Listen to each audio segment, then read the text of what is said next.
And hello, hockey fans. We are delighted to be back with you for another campaign. We're on a quest for fire. Good food, good tunes, and hockey. We're on a quest for fire. The fire's alive and it feels so right.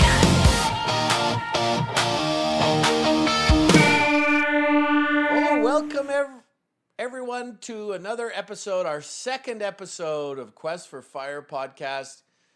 I am your prehistoric host with the most, Zig Zachariah May, and I'm joined by the Ron Perlman of all podcast hosts, Tim.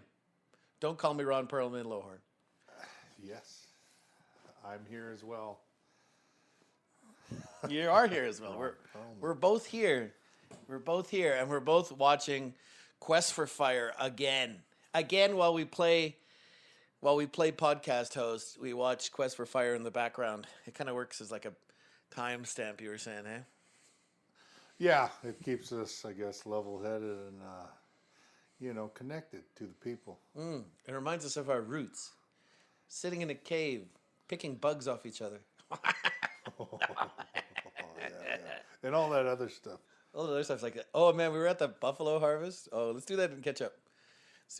So, today's episode is brought to you by fall. It's the most colorful of seasons. Just a gentle way to remind you that deep cold is on its way. Thank you, fall. And the autumnal equinox. No, the vernal equinox is what it is. Vernal is spring. Autumnal is fall. Autumnal. Like autumn? Autumn, yeah. Yeah, I just know it's October. And the Flames finally won a game. They did, yay! Let's talk about that second period. Yeah, we will. Definitely. I guess we'll give you guys a tease of what we're talking about. First period is do some catch up. What happened since last time we were on. Second period, Flames won a game. We're going to talk about them a little bit. Third period, we're going to talk about that McDavid contract, and then we have a new podium for you guys. You guys see where you guys fit on your podium of greatest cereals ever. Okay. Yeah, no guests today. Joe was supposed to be Joe was supposed to be here, but he's all over the place. He's bendering around. Randolph's bendering around. That's okay. No guests today, but that's fine. No guests in the background. No Giggly Mike in the background. We could probably recruit Giggly Mike if we wanted, but... Giggity Mike. Giggity Mike, yeah. We could definitely have that guy here if we want. Maybe we'll bring him in for the third period or something. I don't want to have him suffer through Flames talk, because it's been a tough one to say of late. So okay, let's get started with the game. Here we are, Flames fans. Here, about to drop the puck for period 1. Here's our As the Horn balls. Now it's time for our face-off. And the puck goes to Tim Lohorn. Tim, tell us about your last time since you podcasted. What's been going on with you? Is that your poor impression of Ed Whalen? Exactly. Oh, yeah. Nice try, though, but rest in peace, Ed Whalen. Rest in peace. Legend. Yeah. Stampede Wrestling.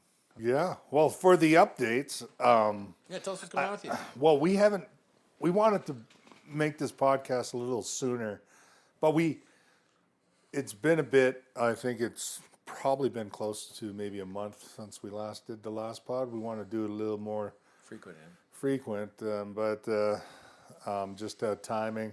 We're going to try to do it as consistently as possible, but I think it's perfect time, honestly, doing this podcast right now because a lot of stuff has happened, and but we'll get into that as we get into the pod. But for the updates, since the last pod, for updates, I don't know. I guess the Blue Jays are in the World Series, apparently. Go Jays. I myself am a Red Sox fan. I raised my kids actually to be Dodgers fans because we did a trip out to LA a couple times and we went to the Dodgers game. And this was, I think that was the year, that was around, 2019? That was before they won the World Series the first time. The COVID World Series. Under the Magic Johnson era. But yeah, funny enough, I think that was the game we went to see them play the Jays, and the Jays lost like 16-2 or something. There's like 7 home runs that game. Dodgers killed them. But yeah, Dodgers end up eventually going on to win the World Series. Me, I was a big Nomar Garcia Parra guy. Well, you're a Red Sox fan. He was. Yeah, I was beauty. a Red Sox guy. Euclid, Uke. Yeah. I was never like a huge baseball. Maybe the Cannons, Yeah, Cannons. Oh, you're speaking to my heart, bro. I love the there Cannons. you go. Yeah, the old school Cannons. The Cannons facility still there by McMahon. Not for long. They're tearing it down. Soon. Calgary has changed so much, and going like pretty much like you go down Inglewood too. Like it's like all these bougie places, they have Spalumbos, They have maybe one of the bookstores of all the bookstores they used to have, like near the end there, just before you get to the bridge there to Fort Calgary. But yeah, that's that. I used to go, see family at the National when I was a young kid. Me and my dad would drive out there. We'd look at the military store. We'd go to the old record place. Was a which record place was that called? Recordland. Recordland. Still yeah. Recordland. Yeah, I remember. Crown Surplus. Honestly, I think I actually remember the first cassette I ever bought. My dad gave me $5. We were visiting some family at the National, and so he just said, "Let's go to a record lounge, buy some cassettes." So, yeah, we used to drive this. I think it was like a 1985, 84 Chev, and it had like a tape deck in there back in the day. The cassette tape deck. And we went to Recordland, and he just gave me like $5 or $10. Told me, yeah, just pick a record. And I remember going there, and the name I wanted was the band I wanted to buy a record from was Leonard Skinner. So I ended up buying Leonard Skinner Greatest Hits with Nice. Simple Man on there because I wanted to listen to Simple Man. It's a good song. Yeah, so bought that. Yeah, I can't remember which Greatest Hits it was from Leonard Skinner, but yeah, had Give Me 3 Steps. Of course it had Freebird on there. I guess the Ballad of Curtis Lowe. All those classics there from the old Leonard Skinner era, prior to the tragic calamity that happened with the band, unfortunately, where I guess a couple bandmates ended up getting murdered by a plane, but I guess killed in a plane accident. But yeah. Plane slaughter. Funny enough, I got to see the resurrected Leonard Skinner back in '98. Did you? Yeah, Nice. out in High River, the old classic rock weekend. CJ92 used to put those up. CJ92 rocks. Yeah, and when I haven't listened to CJ92 in the last decade or so, but back then CJ92 was the shit. Yeah, it was the pinnacle. The Reaper, Gary Forbes, Jerry Forbes. everybody. Dog. Yeah. Red Dog, Oh JD. yes. And yeah, the old classic rock weekend. George Thorogood, Alice Cooper. They had Foreigner. They had Paul Rogers from Bad Company. They had all the greats, and they had Leonard Skinner that one year. It was on a Sunday night. Oh my goodness, that was probably still one of the best shows I've ever seen. Next to April Wine, I think they were on that Saturday.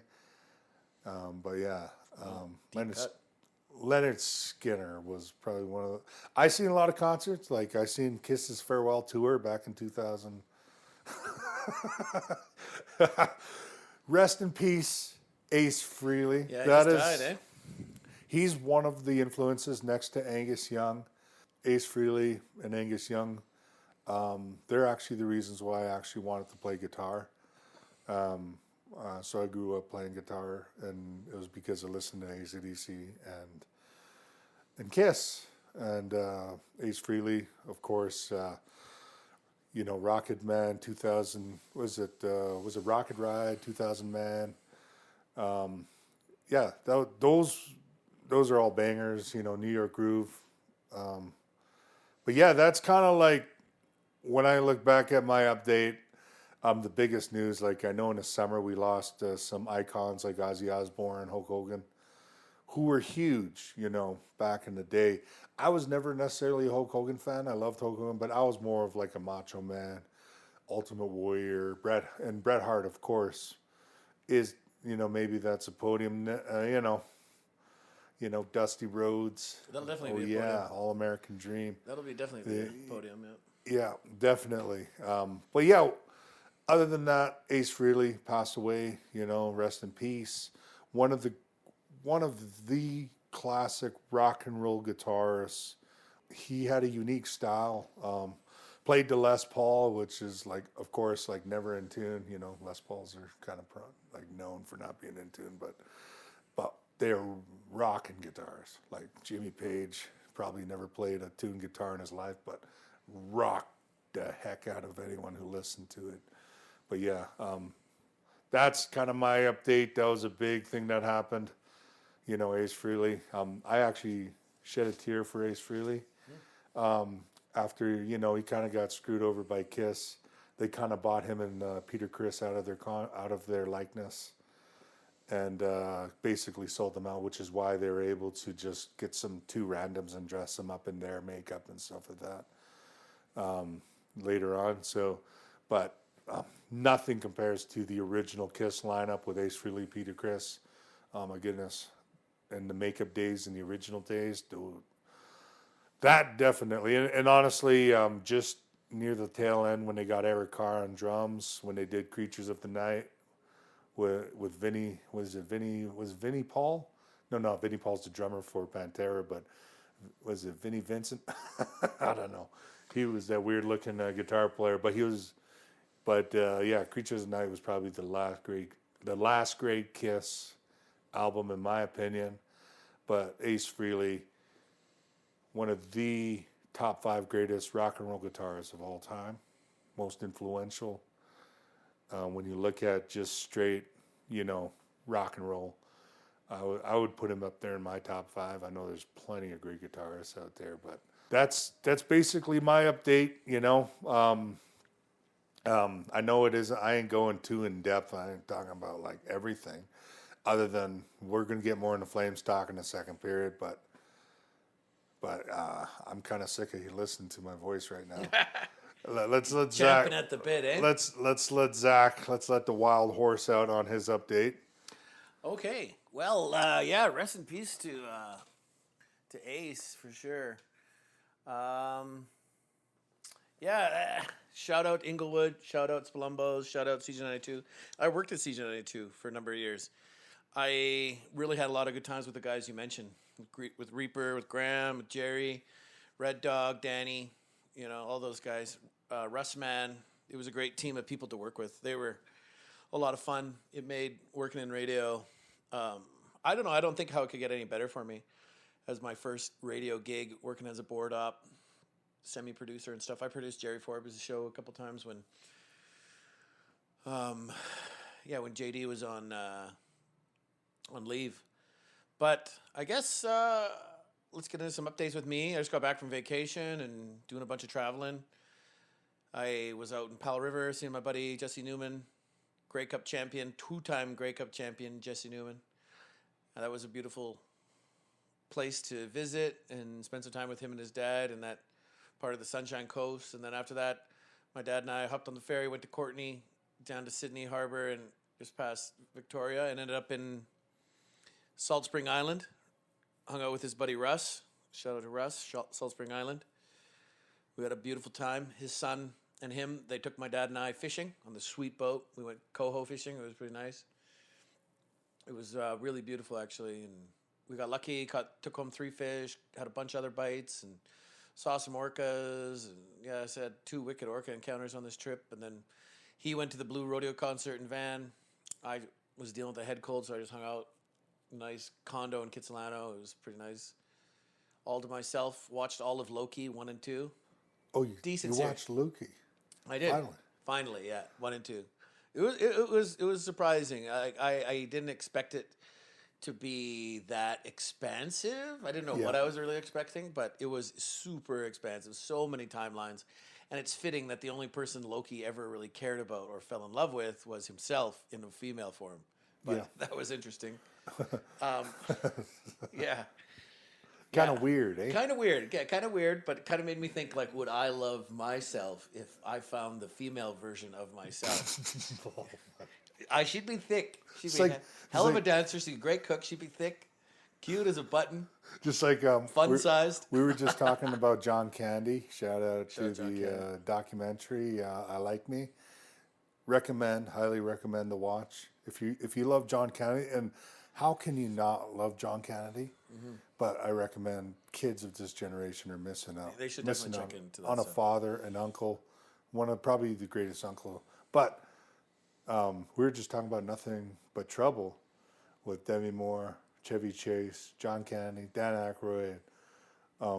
With that, now John Candy's a female and a man on there. So it'd be kind of like Zach and the John Candy. This guy. No, but because it reminds me of that Buffalo Bill line. I'd fuck me. So I'd fuck me hard. Fun size. Can take a pounding, huh? Goodbye horses. I'm crying. Great song. Over you. Great song. Fantastic. One of the worst references in the history of film, but. Yeah, great song. Also has a terrible reference to Jay and Silent, or what is it, Mallrats?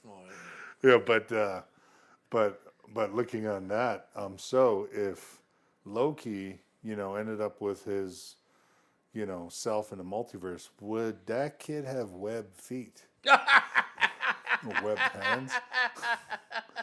What kind of deformities would happen? Massive deformities. It would probably be a wicked hemophiliac too.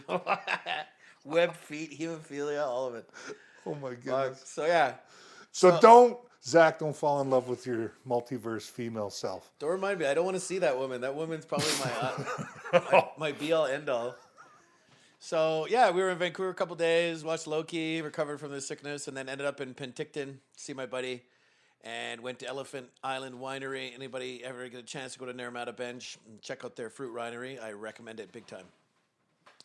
Yeah, it was a really beautiful time with my dad and I. We just kind of been rebuilding our relationship, so that was good. And then on the way from Vancouver to Penticton, I heard the podcast, our first podcast, and that's also part of the checkup I wanted to mention.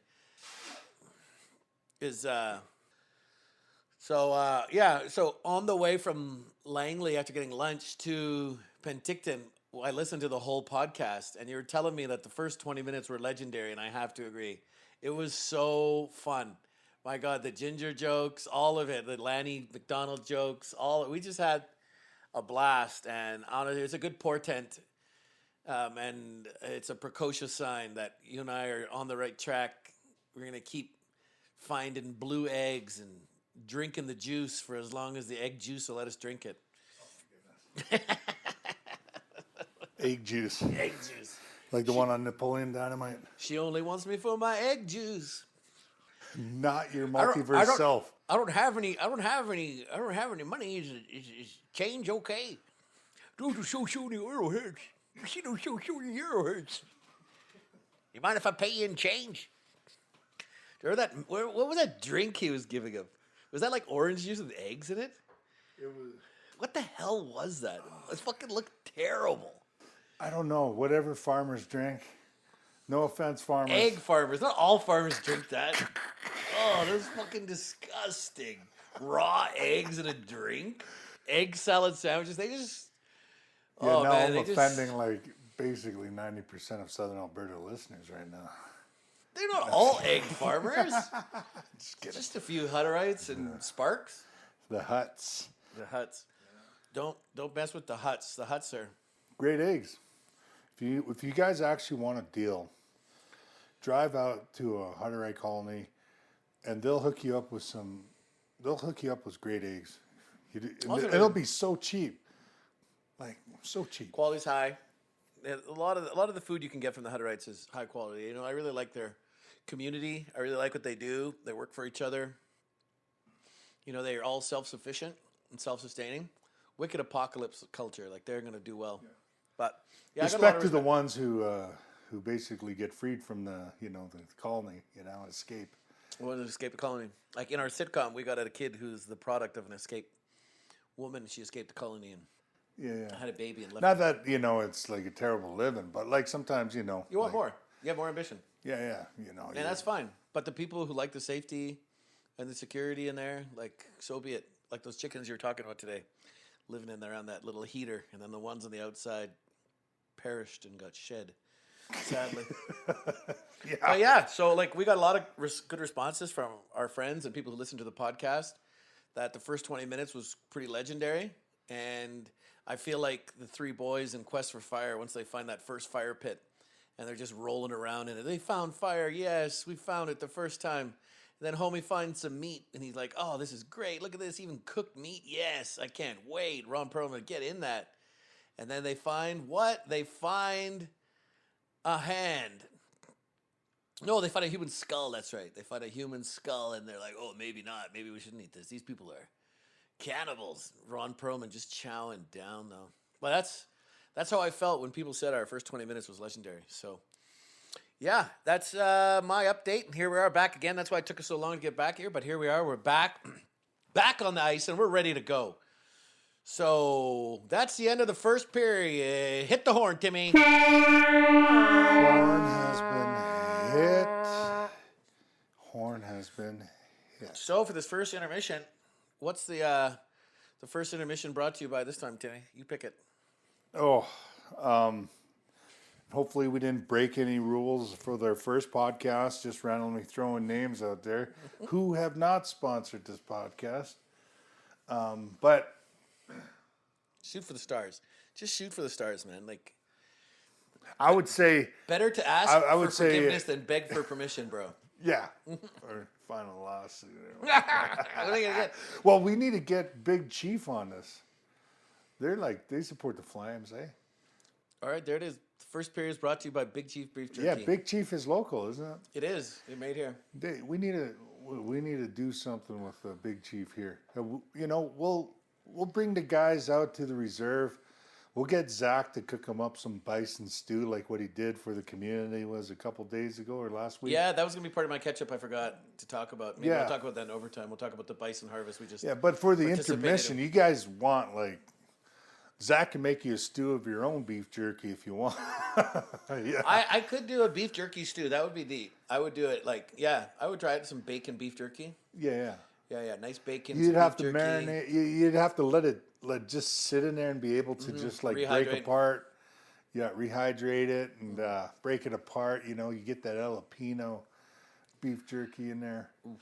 No, we're talking. So beef jerky, Big Chief Beef Jerky. You were the sponsor for the first intermission. Thank you for doing what you do. You're iconic Albertans. Not the sponsor, but not the official sponsor. If they want, we're designating you sponsor of this intermission. Oh, well, we're keeping an open door. We're thinking of you. Yeah. We're thinking we're big meat eaters here. Oh yeah. Please don't be offended if we eat meat. But that's what we eat. Eat lots of meat. We can't apologize for what we eat. But I don't want to walk myself into a corner. It's funny, you're talking about eating meat, and then you got Ray Don Chong and her two homies hanging from a tree, just served as a living pantry for those red apes and those red ape men. Getting ready to eat a few humans on their way. Cannibal. But meat does the body good. Yeah. Look at Ray Don Chong chew on that thing. Oh, look at that guy. That guy's... The one guy with no arm watching homie eat his arm. Horned up. And he's watching homie eat his arm. Like, what kind of feeling would that be? That'd be fucking wild. That would be so wild. He's just you're suspended in a tree, arrested, and then you see this guy chop off your arm. Not only do you have to deal with the brutal pain of that, trauma of that, then you have to watch this guy eat it. And it's like, put some more salt on it at least. God, it's just after you roast me, at least season me. Yeah. All right. So first intermission, it's coming to an end. Second period, here comes the horn. Oh, puck drop. Puck drop. Get ready for the face-off. Oh, who wins the face-off, Tim?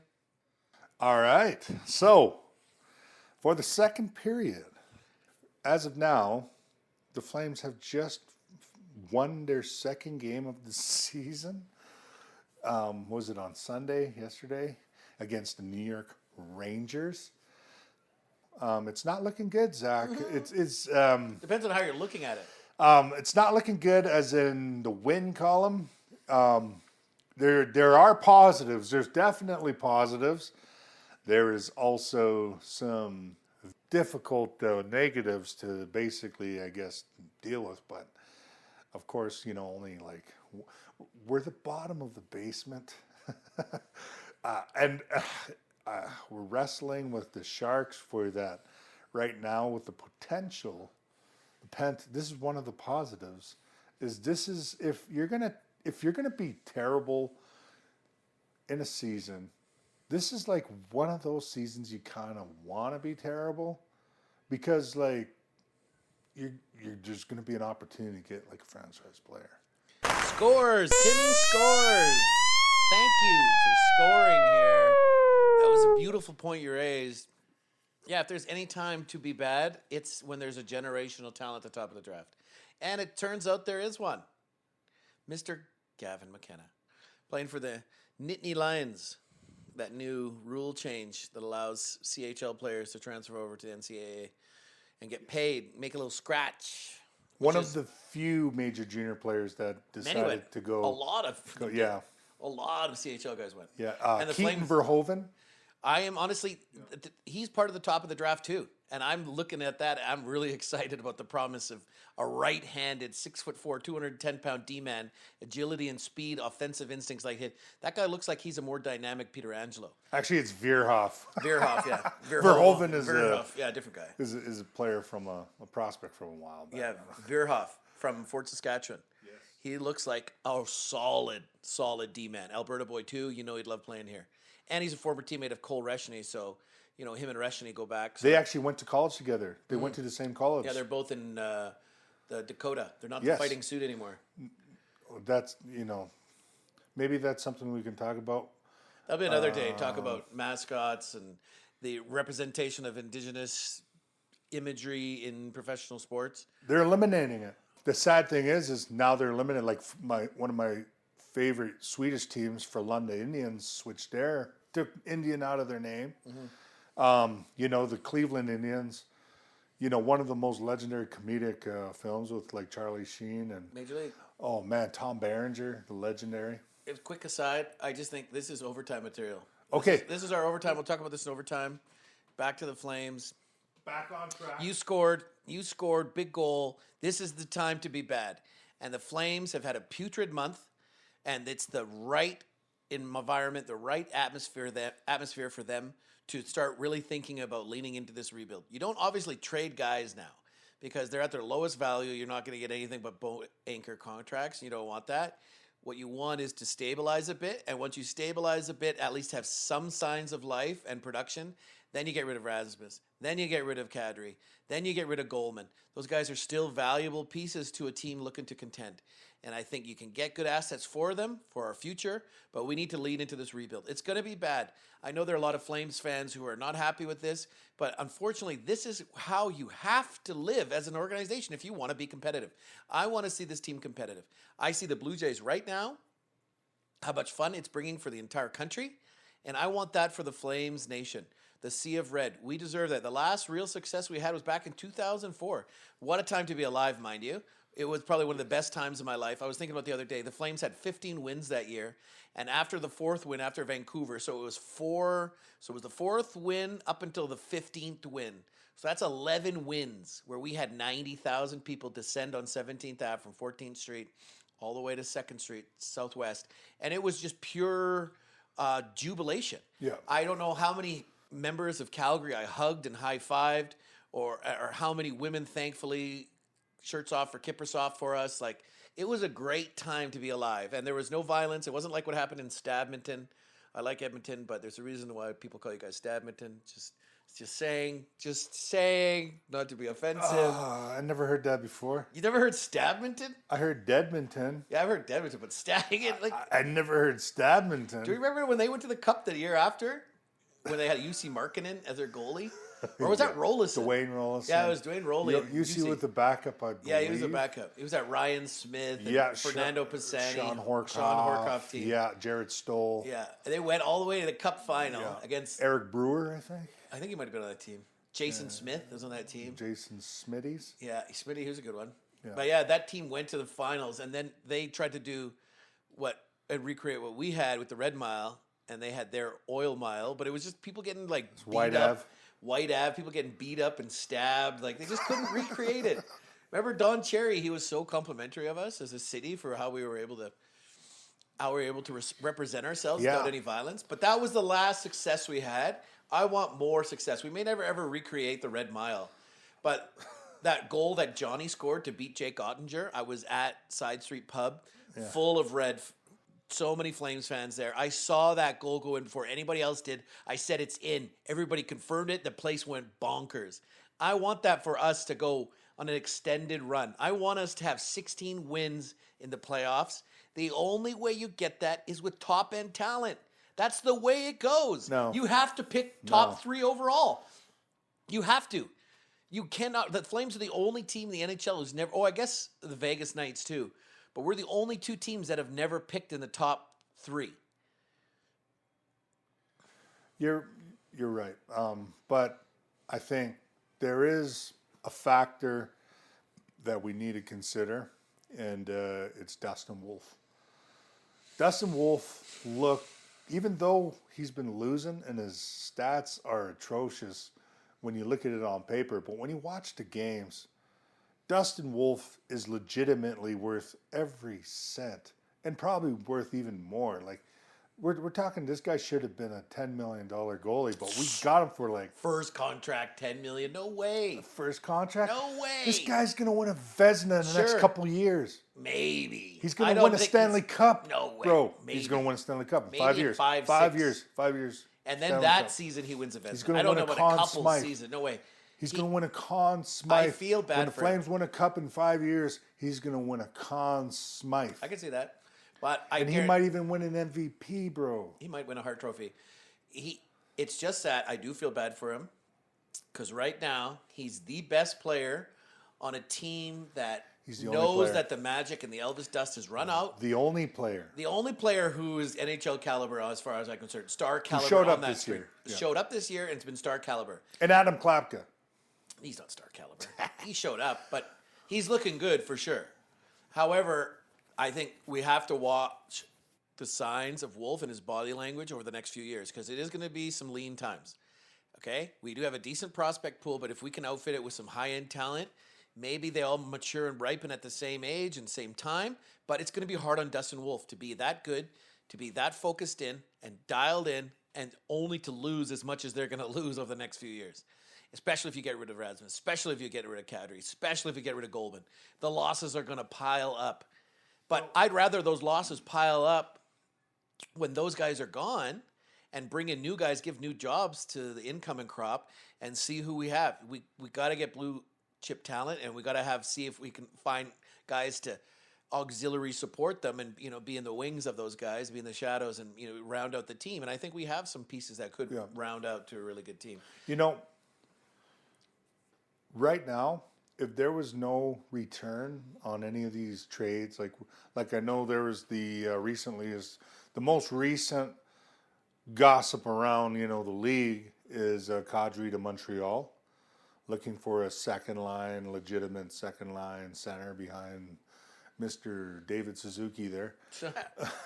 one of his strays. No, I'm just kidding. I bet you David Suzuki got around.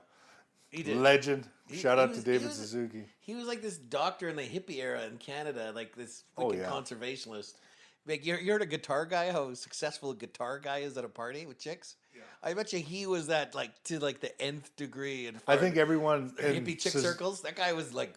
Anybody named Suzuki in the Eastern Canada hemisphere, I think is probably the child of David Suzuki. Allegedly. Shout out to David Suzuki. He's a great man who cares a lot about the environment. Yeah. And he cares a lot about all living Big part of the things. childhood growing up. Me too. Nature of things. Yeah. I think his daughter has taken over the mantle of nature of things, and she's got a really impressive academic background. And shout out to her too for continuing her dad's work and legacy. And all your siblings. And all your illegitimate siblings, like Nick Suzuki, who's #1 center in Montreal. But yeah, I've heard of them wanting Kadri too. But does Kadri want to go? I think Either way. I think the losing's going to wear on him enough. I know he's got a cup, but if he can still make the same money, Flames eat half, and then he goes up to somewhere else and be competitive with his last couple of good years, he's still a valuable player. He had a career year last year. He did, even at his age. That's testament He to had a his career training. year, and- Have you ever seen yeah. training videos of this guy? Have you ever seen this guy train? No. It would shock you, Tim. This guy is a powerhouse. This guy is doing exercises. He's doing like 6-foot block jumps like it's nothing. Like, I'm surprised hockey players got crazy strong legs, but this guy does, and he's no slouch. That guy does not slouch in the gym. Yep. And who do we know who Hey, was a credible gym rat and made himself from an undrafted free agent into one of our greatest captains ever, Mr. Mark Giordano? Remember we'd lay guys out and be like, oh, time to get back in the gym. Yep. Nazem Kadri heard that, and he's back in the gym. He's always in the gym. That goes back to the Calgary culture. Apparently, back in the mid early 90s, like players never worked out in the summertime. No. Rarely. It was Rarely. the beginning of the season. Like, That's the what only- they used to get in shape. Yeah, the only players that actually worked out, like historically, I think was like Tim Horton from the Toronto Maple Leafs. He was actually Rookies, known too. to be insane shape, like going Rookies, into training too. camp. Another guy was Bobby Hall, who was just a freak of nature. I heard stories that guy, he was doing one-handed bales up into the roof of his garage in his barn. Yeah. That's a 50-pound bale, man. If not, he's just one-handing them up like 20 feet in the air. Like, no wonder his shot was so heavy. I think it was more genetics because I'm not the biggest fan of him Then he had because- the laziest kid ever who scores like easy, like what, 600-700 goals in the NHL. More than that. I think he got close to 800, didn't he? Former Flame. Flame draft pick. But we used him to get Bastard. Rob Ramage. Stupid trade. Yeah, well, we ended up. No. Yeah, we got Ramage for him. Ramage. It wasn't. Well, we needed Gilmore. Ramage. We needed a steady defenseman. Sure. And prospects good two-way, weren't valuable. solid, And he wasn't big, renowned. scary. He wasn't renowned as a prospect. And does he become Brett Hull with our centerman? He might have. Like the Flames, like they were renowned for the players having a culture of working out in the off season before it was even a thing. Like that was something. Roberts. And then like guys like Al McInnes, all those guys carried on that. Especially Gary Roberts, who's actually one of the premier professional trainers for guys like McDavid Stamkos. and all these guys. Yeah, Stamkos, Stammer, and. Shout out to Gary Roberts. That was the culture. Calgary was part of that first culture of guys who just committed all year round to their craft physically. And that's why Calgary never had like the crazy, crazy offensive guys like the Gretzkys, the Currys, the Coffees, like Edmonton had up north. But we were always right there because we were always in great shape. And we were one of the scariest, like we used to be called Death Valley. Back in the day, Calgary, like people would literally go get, lit up to shit, going out to Edmonton, and then they come to Calgary and get beat to shit, and it was tremendous hockey. It was a murderer's row. Yeah, it was a murderer's row, and then in the 90s, and it kind of like turned the opposite. But Calgary kept that main culture right down to like nowadays it was Joe McGinley. And then it went to Giordano, and now you got Michael Backlund and Nazem Kadri. These guys are insane great characters for this locker room, and I think this team's a great team. Insane good characters? Yeah. I would disagree with that, but I would say good characters. Minus Rasmus. Good veteran. I'm just kidding. Minus Rasmus, hold us hostage at best. But honestly, if the Flames move Rasmus or they move Kadri, I think whatever acquisitions we get back, it's not going to be the biggest acquisition. The biggest acquisition that we can make by moving these guys out is the possibility of staying at the bottom. At the bottom Yeah. for a chance to get a McKenna.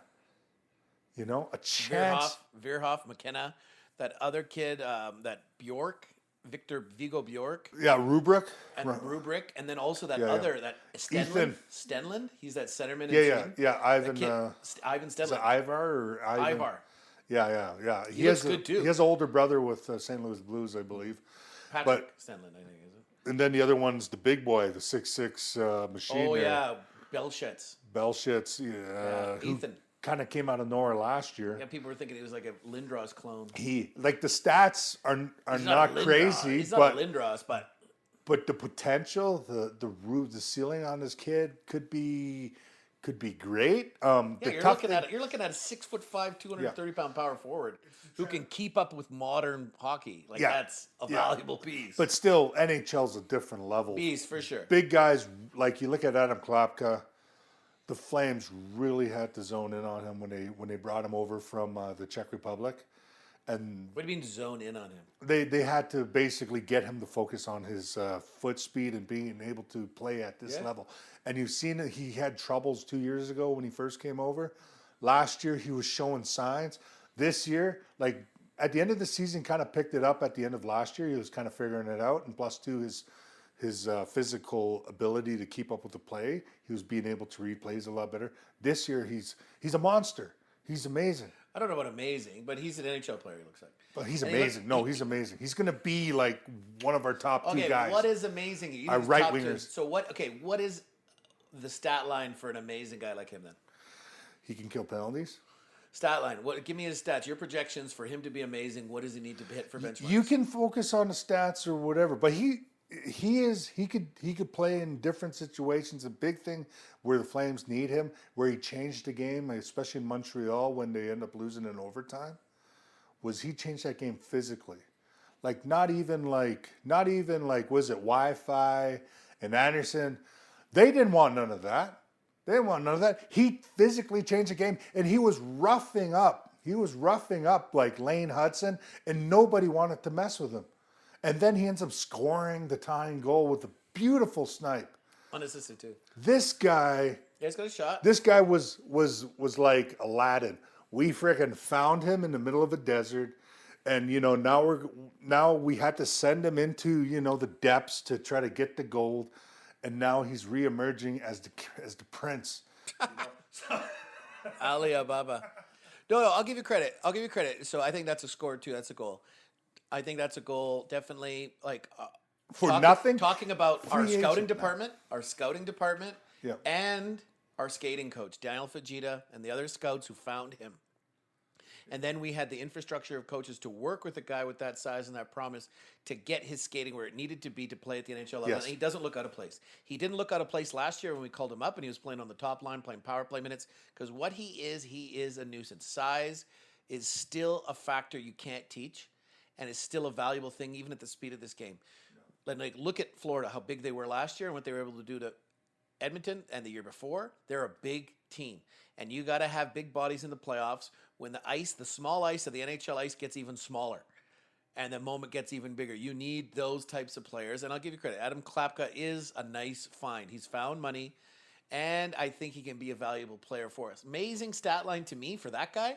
If that guy scores 15, if he gets about 30 points, 35 points, up to 40 points area, over 100 penalty minutes, over 100 hits, that's amazing.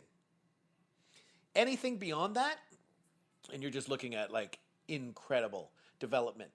Like his development would have to just, have to be remarked and emulated and celebrated throughout the league. And Find a guy that big. He's because 25 years How old. many I big believe. guys have come through the Flames on development camps? All these big guys, none of them had the foot speed he did, right? None of them. That's what the Flames, they're sucking, and they're doing the right job sucking, but sadly, it's at the expense of the confidence of Wolf. Wolf, during these next few years, hopefully you don't burn him out and he doesn't lose his confidence. And we got to monitor his body language throughout. He's a gamer, and we're lucky to watch a goalie that actually makes saves, not just a blocker, not just a body in there. This guy's actually making saves. He looks like a real goaltender. Let him play every game. You can't burn him Let out. him play every game. No. No, he's Martin Brodeur mixed with Dominic Hasek. No. He's closer to He's making a Hasek. comeback.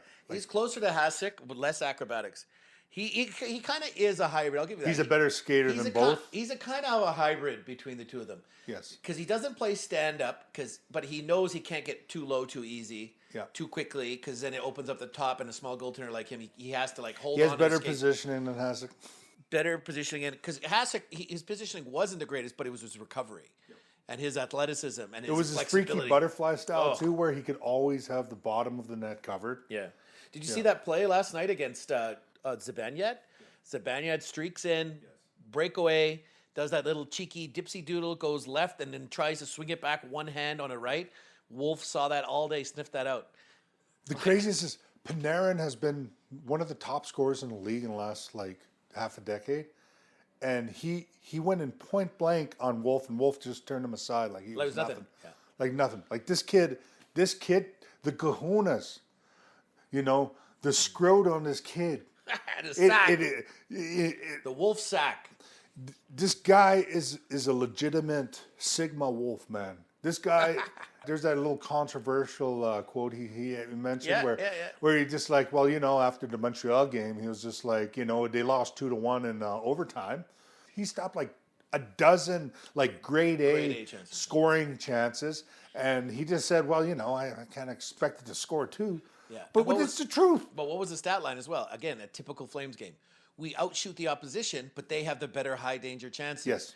And do you remember that John Cooper interview he gave when they came through here a few years ago? He said, Calgary had more shots than the Lightning, but he said I flat out would rather have our chances than theirs.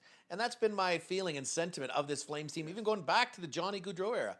We never had a guy who's getting into the tough. Johnny Gaudreau, love him, rest in peace. But he was a perimeter player. But he was just so good edge-wise, speed-wise. He was perimeter. And so was Monahan. Monahan, the closest he'd get was the middle of the two dots in the slot. That's about as close as he'd get to the net. He didn't really bang too many pucks home. His value was his shot from about 15 feet out.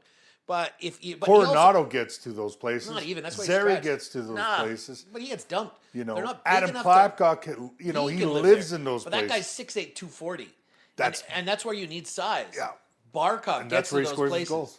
goals. Barkov gets to those places, or Kucherov can exploit areas on the ice to get his guys into those places. Well, And they even Kucherov had- is like in a league of his own, He sure is. above McDavid when it comes to the vision on the ice. There's nobody that really comes close to what Kucherov can produce on the ice. And it's like his chicken and vision. egg. Is it Kucherov a product of the team, or is the team a product of what Kucherov brings? And it's tough to say because they had St. Louis, they had Stammer, they had these guys who are high-end playmakers, visions, and finishers. And they had Hedman, and they had Vasilevsky. Hit the horn. Okay. That was a pretty good one. We got going. Boop, boop, boop. Okay. Second intermission brought to you by... Who are we picking for the second intermission we brought to you by? It's on you. I'm going to say CJ92. Shout out to my old homies at CJ92. I know Reaper left, and I know CJ isn't what it once was. They've kind of tanked the brand to try to stay competitive. They have tanked the brand, and what CJ used to be in the community, it is no longer. But I'm going to give a shout out to that old CJ92, that CJ92 that used to go to the back alley every week, the CJ92 that everybody in the Which morning is now called listened the to. Arrowhead, and it's a big event space now. Yeah, it's still not the back alley. And that CJ92 that had Jerry Forbes' Secret Wish. I love that program. The amount of families he helped out every week. Every week, he would be a godsend to people in his community. And that's why I have nothing but respect for Jerry. I still wish him happy birthday. He still wishes me happy birthday. He's still so kind to everybody he knows and come in contact with. He's one of the highest venerable radio host citizens of a community I've ever met. Jerry is a terrific man. So is Reaper. Graham is an incredible family man. He's so proud of his family. Danny Bohaychuk, Red Dog, he's still a great ambassador for Calgary, still doing his thing. JD, he's good. He's got a nice little family and a good life. And then Russ, man, he's doing weather he's doing the weather for Global, just like Jody Hughes used to do. Jody Hughes used to work for the morning show too. Dar McBool? Old Dar McBool. A-channel. The old A-channel, suck a pack of cigarettes down a day. Dar McBool. In fact, that guy smoked a lot. That guy's a legendary meteorologist. Yeah, he was a The legendary. greatest meteorologist of all time. I'd say Jimmy Hughes, maybe. Jimmy Hughes was good. Okay, yeah. And then his daughter Jody Hughes, that's how she got the biz. Oh, okay. And then now Russ Man, he's doing it too. So Russ MP, he's one of my best friends. He's a terrific man, really funny guy, knows music. You and him would get along. Actually, I'll try to bring him on for an episode as a guest one of these days. Yeah. You We're guys, making so many promises of what we're going to have on hey, here. we're like the Green Party. Heck, we're like the Green Party. We'll get Dan Aykroyd on here. We can make any We'll promise. get Bill Murray. Because nobody listens, so we don't have to worry about making. We'll get Rick Moranis. We'll get Macaulay Culkin. I'd love Macaulay Culkin. We'll and get Rick Susan Moranis. Sarandon. I'd love Susan Sarandon. Oh, man. I And would we're gonna just get- love to talk to Susan We're gonna Sarandon get about her Pauline movies, Alexis. Yeah. We got Pauline Alexis, and who's that girl from Scapi Picani who was in Killers of Flower Moon? What's her name again? Oh, you mean Lily Gladstone. Yeah, Lily Gladstone. Get her on here too. Yeah. Auntie- Allegedly, she's my cousin. Auntie Lily. Red So there you Crows. go. Shout out to the South Red Crows there from Chief Red Crow. Shout out Scapi Picani, our southern Picani Shout out relatives. to the Blackwaters. Nixicoec. Okay. Many gray horses. Yeah. So yeah, this period is brought to you by the old Siege 92 that used to be the massive presence in Calgary for many years, untested, until they tried to be cool and pop and forgot all the things that made them great and all the things that were raunchy and rocky. So Oh, yeah. So yeah, here we go. Let's get started for this third period. You ready? Hit the timer. All right, this face-off. Who wins the face-off? Should we do a thumb war for face-offs or what? No, you're fucking giant mitts of fucking eat me. Yeah, Paper, rock, scissors for face-off. I'll Best on straight three. Ric Flair your All right, on three. Figure four, 1, you're- 2, 3. Oh, you got the face-off. So, actually, we got 2 items for the third period. Oh, let us know what you want to talk about, Timmy. McDavid's contract. Oh, Ganach. We were David. way off in the left field, but not quite, but still possible, but way off in the Who was left closer? field. Who was closer? Minnesota Wild. I was just closer. kidding. I was closer. Bill Guerin was closer to predicting Connor McDavid's No next way. contract. He overshot massively. That was an overshot of the century. He was shooting for Mars like Elon Musk, and he hit the White House. I'm just kidding. But Connor McDavid's contract, 2 years, $10.5 million. 2 years, $10.5 million. No, 12.5. 12.5, sorry. The same as his current contract, which is in its last year. And Edmonton fans, you got your wish. Connor McDavid. Sort of. Respect to Connor McDavid. They didn't get their wish. They wanted a contract for the rest of his life. Yes, but they got And that's the where I was best- closer because this is a show-up contract. He's taken less money to win. Yep. He's here for 2 more years at his prime of his window. And Yep. he's basically On top saying, of this year, you yeah. guys put a team around me in these next 2 years. We don't win a cup. I'm out of here. I'm going to Toronto. Gator Mutson. Or I'm going to San Jose. Trade me to San Jose. Gun. Yeah. Edmonton is gun. They're good. Like, honestly, they have 2 years. And I think this is a year because Barkov is injured, got that knee injury. He's not going to be up to speed. You're not going to get him at full Barkov going into the playoffs. This is the year. This is Edmonton's year. Edmonton has to win this year. And who is a goaltender that is available? Because they lost out on John Gibson this summer. John Gibson went to the Red Wings. He was there. I don't know how. Maybe because it was a divisional thing in the Pacific Division that they couldn't get him. But they need a goaltender. Maybe Connor Ingram can be that guy. We probably thought Carter Hart would be one of those guys, but apparently another team in the West picked that boy up. Oh, yeah. So, yeah, they're now have to announce to all the women in their organization, all the daughters and wives, that Carter Hart's a part of their Yeah, we'll watch that guy. jokes. Very cool. Honestly, I don't want to get into it. It's a contentious area. That's offside for Who me. cares? I don't. It's Who offside gives for a me. shit? It's an offside. I'm not trying Hockey to talk about. Canada swept that under the rug, those bastards. And I would like to make this a bigger topic next time because I am abjectly disappointed in the culture of Hockey Canada, and I have been so for the last number of years. And having a story like this get out there, regardless of what the case details were, regardless of what the ruling was, still a big black eye on Hockey Canada. Oh, they And have hockey, multiple. and hockey culture here in Canada. They got decades of black eyes. Man. Decades. They're blue, purple, and in rigor mortis like 50 years ago. Yeah. But no, actually, the Hockey Canada did like a huge decline since they did the Canada Cup back in the 80s. they just went down. I think it was like the juice they drank that Eric Lindros drank when he kind of came out of Hockey Canada. But right when that happened, it just kind of seemed like if you actually uncover all the bullshit, Hockey Canada became like crap. And now we're going to have the Worlds, and Connor McDavid's going to be on that team. Sidney Crosby, of course, Nathan McKinnon. And Macklin Celebrini. and so Hockey Canada is basically just going to have like a very crappy setup for the team and not even invite quality players. They're going to be leaving them out. Ace up, yo. Yeah, they're going to be leaving them out. It's the part of Quest for Fire. Yes. Where Homer gets found and held captive by those the tribe that Ray Dong Chan is from, and now they're parading all those big women into the house, and they're all doing the clap sound, the Ace up, yo. And meanwhile, Ray Dong Chong is like wondering, I miss my man.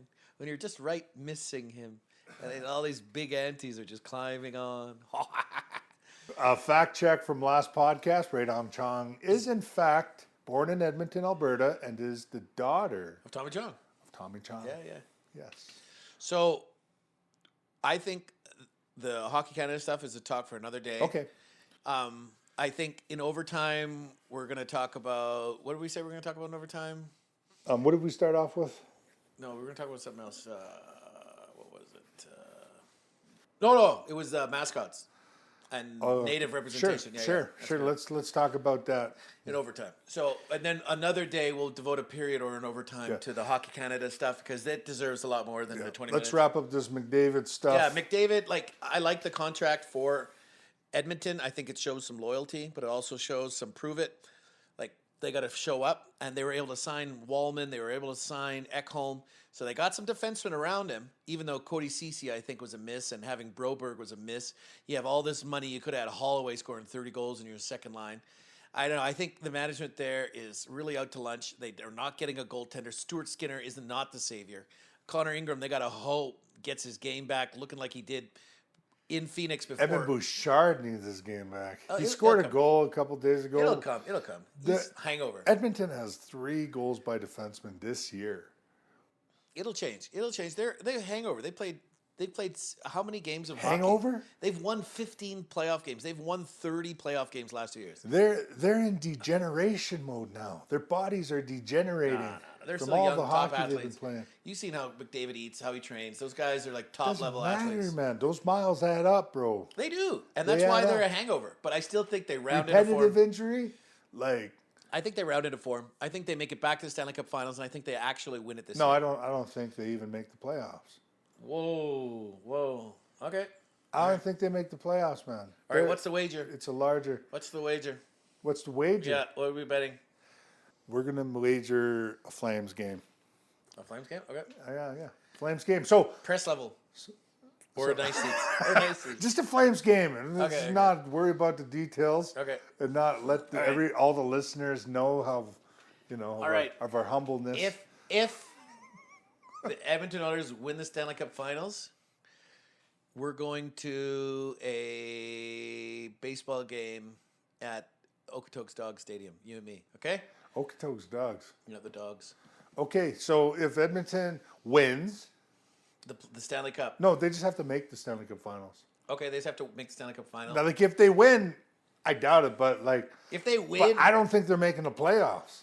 okay. I know if they don't miss, then it's Flames game. I think sometimes when you drive these tires without switching them around or doing your rotations, eventually the tires are going to give out. They're going to blow out. They're going to become imbalanced, and they're going to blow out. And this is the year where we might be seeing some of those blowouts. It might be not all the main tires, but it's going to be a few of those major tires. And I'm talking Draisaitl or McDavid.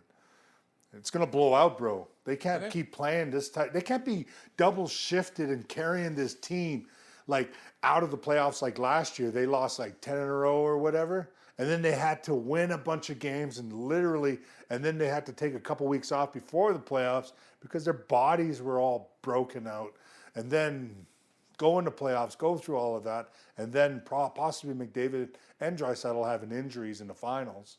you know, and then you're coming out this year.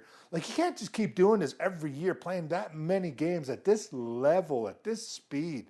The tires are going to blow completely off, bro. Okay. They're not going to the playoffs. And if they don't make the playoffs, then Flames game.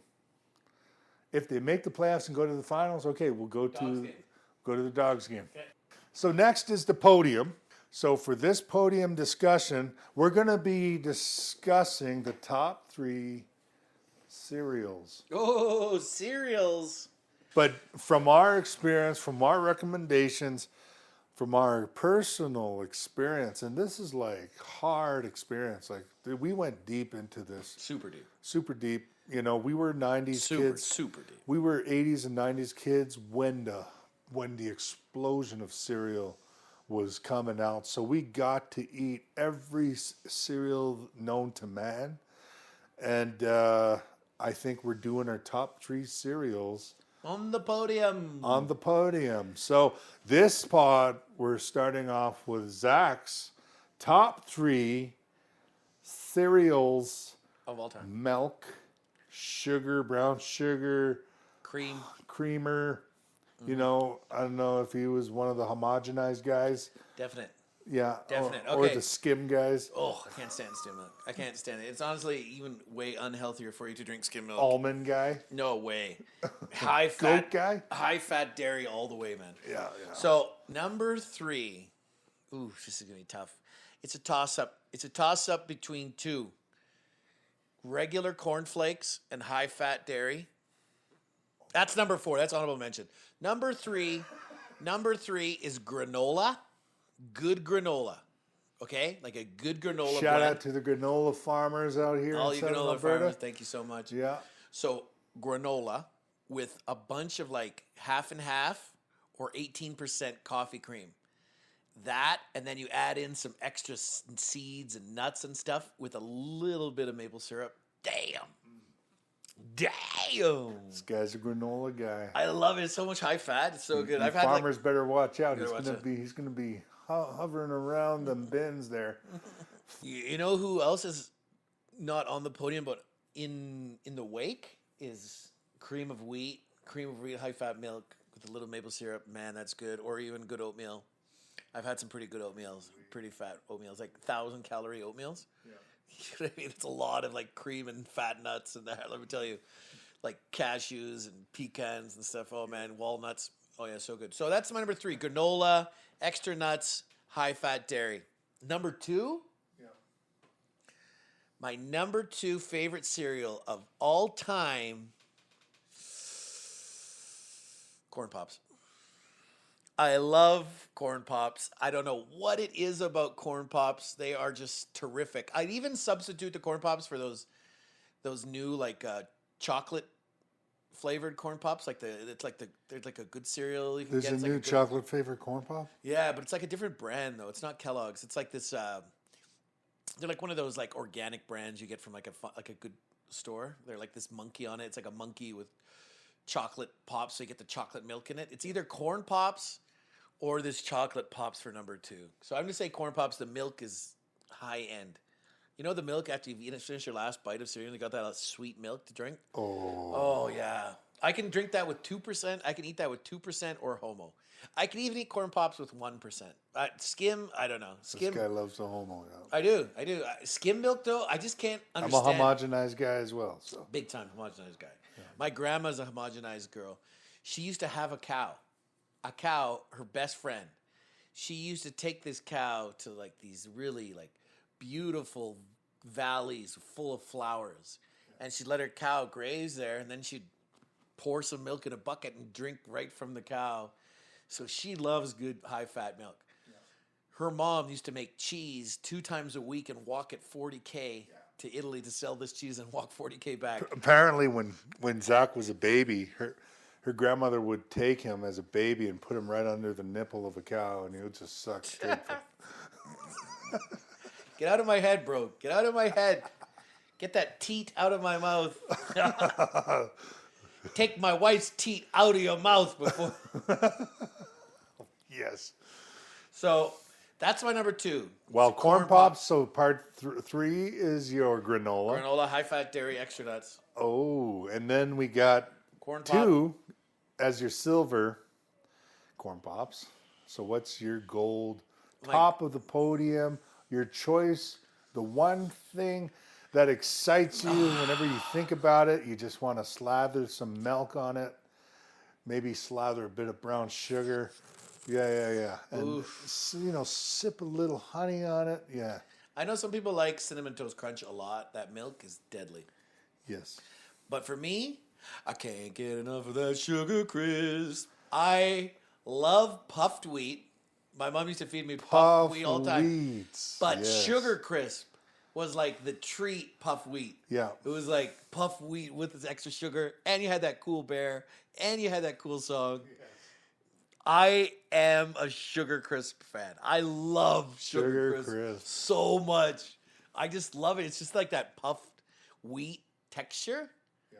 But then that extra bit of like high fructose corn syrup to like totally hijack your brain and rewire your brain into an addict. Oh, I freaking love it, man. I love it as much as the main guy from People Under the Stairs and Twin Peaks, who ended up as the lead character in this, loved going from the back until he had to learn to go face to face.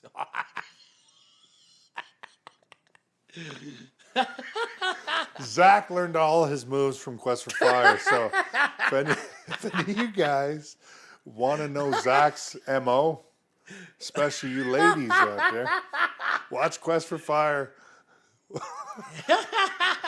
Ron Perlman's face, he's just like blew his mind out of the water. We're about what are we, like about 45, 50 minutes in, maybe an hour in. Watch Quest for Fire. It gives you a huge insight on our origins. Zach's origin. I definitely have like 3% Neanderthal DNA in me, bro. Yes. So that's my top 3. Granola with a little extra. Oh yeah. So, but you know what I haven't had though is Sugar Crisp with 18% milk fat dairy cream, like coffee cream. If I had, I bet you it would even blow my mind with that. Like that would be like next level. I have as much cereal as I can with like half and half or 18% coffee cream. Do it. Do yourself a favor. And it's better for you. They had you believe during the Atkins years that it wasn't good for you, and all these diets, fat-free diets, is bullshit. So if any of you guys Fat is medicine. want to go on your health journey, just listen to our podcast. We are the most scientifically based diet. Okay, I'm just kidding. We're just two guys sitting on a couch watching Quest for Fire. I would maybe talk with your doctor before you take our suggestions and blame us down the road. But these are your top podium. That's it. Granola, extras, good high-fat dairy, corn pops, number 2. I could drink it any from like 2% to like 1% to like coffee cream. And then number 1, I can't get enough of that Sugar Crisp. All right, that's my gold medal. That's my podium. How about you, Timmy? Who's you on your podium? Okay. Well, if I go on my top 3, I'm going to go with the sugary, starting it off on my bronze. The third, starting off the podium for me in cereal, I have a huge relationship with cereal growing up. If you look at me, you'll know I'm a homogenized kid. I ate all that homogenized milk. My first, at my third place, will be Trix. Wow, Trix are for kids. Trix. And Tim, apparently. Trix are for kids, but they're also for me. So, Did you ever see that? What was I forget what show parodied? The Tricks are for kids, and these kids just started cutting up the rabbit and started eating the rabbit. Like it was raw. but honestly, I'm not I grew up with non-sugared cereal, but I'm not a huge fan of non-sugar. Like I don't mind the Captain Crunches. It's not on my podium. The Captain Crunch berries, like that's like kind of like a mention. I'm not a huge sugar cereal guy, but Trix, I'd be down with Trix. Like Fruity Pebbles would be a number 4. Number 2, So what kind of milk though? You said you're homogenized. Would it be homogenized? I'm just homogenized. I'm straight homogenized. What about Fruit Loops? Were Fruit Loops in contention for this? Because that's like a similar profile taste-wise, right? It's like that Yes. fake fruits, Fruit Loops with fake colors. Like Fruit Loops was good. It was probably the only sugar cereal next to like Frosted Flakes, that sometimes we get. But when I got older, I ate it all. This is going right to my origins. When you look at me, my body is probably 90% of my top pick is. But okay, so we had the Trix at number 3. Trix at number 3. Number 2. Number 2, silver medal winner. Raisin Bran. That's not a bad pick. That's a deep cut low. I loved Raisin Bran. Raisin Bran. It's a solid cereal. It's just a classic. Classic. It's a classic cereal. When you're growing up, for a long time, it was the only cereal that actually already had sugar in it because it had like little sugar on the raisins. Little bits on the raisins, yeah. Little bits on the raisins. And then, the one thing I don't like is they do the double raisin, like they add more raisins. I kind of like the original where it's just like sporadic, like not as like too much raisin. Yeah. Once you concentrate it. Not like, homogeneously raisin. Yeah, no. Yeah, you want to kind of stick. I'm a 2% now, but back when I was growing, if you want your kids to like look like Adam Klapka, like definitely give them all the homogenized milk. So, and feed them all the, all those McDonald's burgers with all the, growth hormone in there. You'll have an Adam Klapka kid. Yeah, Raisin Bran is my silver. Goes back to growing up. One of the nice little delights growing up, but it wasn't my favorite cereal. And it got beat out by my number 1. Growing up, since I was a young kid, this is my first memory of eating cereal to all my developmental years. Even up to when I was like about 15, 16 years old.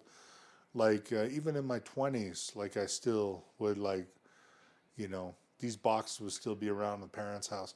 But I would say shredded wheat. Shredded wheat? Shredded wheat's your number 1? Shredded Out of wheat. all the cereals, you go shredded wheat? Yeah. You're 90% shredded wheat? Yes. Like that little nugget of like wheat you put in warm milk in and it like Shredded wheat. So what I do Which one was it? Was it the one that looked like a puck like this? It was that the size? big hay bale. Oh yeah, the big hay bale. I did like that. But big hay really, bale. that was your favorite? So Damn. So this is how this is my ritual. Growing up, so what I would do is I'll put the little hay bales into the bowl. I won't break them up.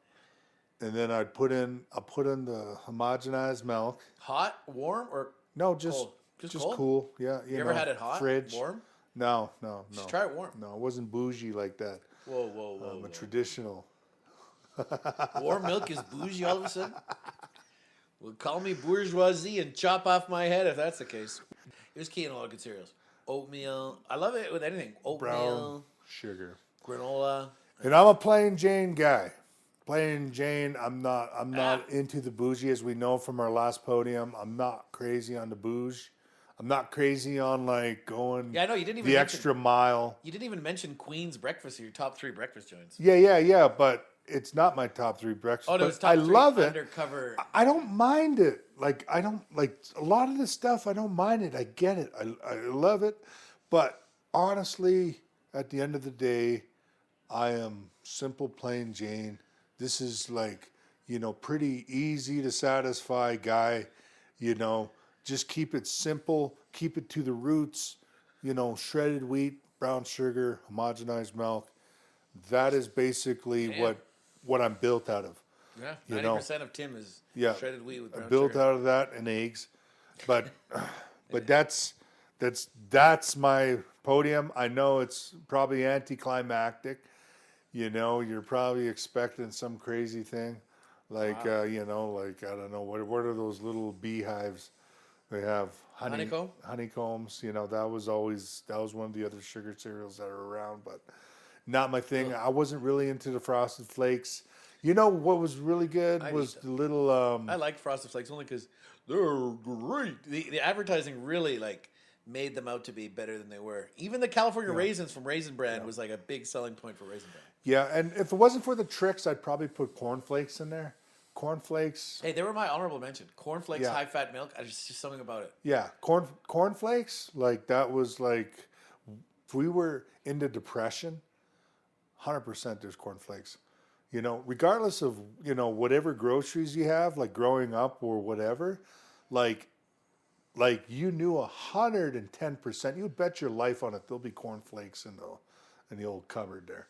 You know, when I was growing up, cornflakes were Weren't they like the first 100% cereal? guarantee. Wasn't it like the first cereal? That's Kellogg's, is it? Yeah. It was like the first like mass-produced like cereal that was advertised to be like some type of Honorable health mention product. the Rice Krispies. Rice Krispies Yeah, was Rice a Krispies great are one. okay. Yeah. Rice Krispies are okay. But- Red River, honorable mention to Red River. Yeah. Millet. Shredded wheat. Oh my goodness. But the Brown milk, sugar. the brown sugar milk is cool. But my favorite milk though, probably after the cereal was done, was probably the Cinnamon Toast Crunch. Cinnamon Toast Crunch. But even though Sugar Crisp was elite, Cinnamon Toast Crunch had that little bit of cinnamon in there, and the milk was pretty nice. How much French time? Toast Crunch, I would prefer over Cinnamon Toast. How much time we got? Or French Toast. How much time we got? Well, we went way over. It's a tie game going into overtime. Yeah, I kind of wish we had I think guests really give an Sure. Texture. unpredictable feel.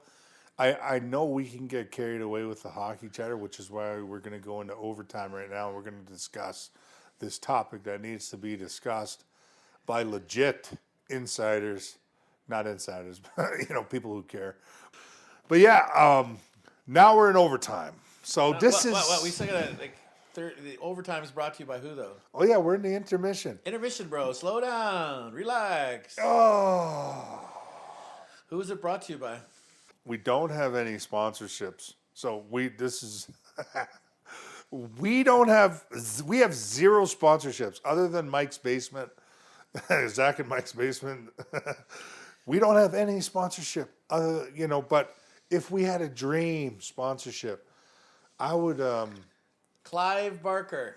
what did he have to sponsor? Did he pass away? No, he's still alive. Clive Barker. Yeah. Tim just got me into Hellraiser. He's 73 years old. Yeah, he's probably in good shape. Doing Clive Barker's still kicking. great. Still kicking, smoking cigars. Oh my goodness. The Cenobites haven't taken him yet.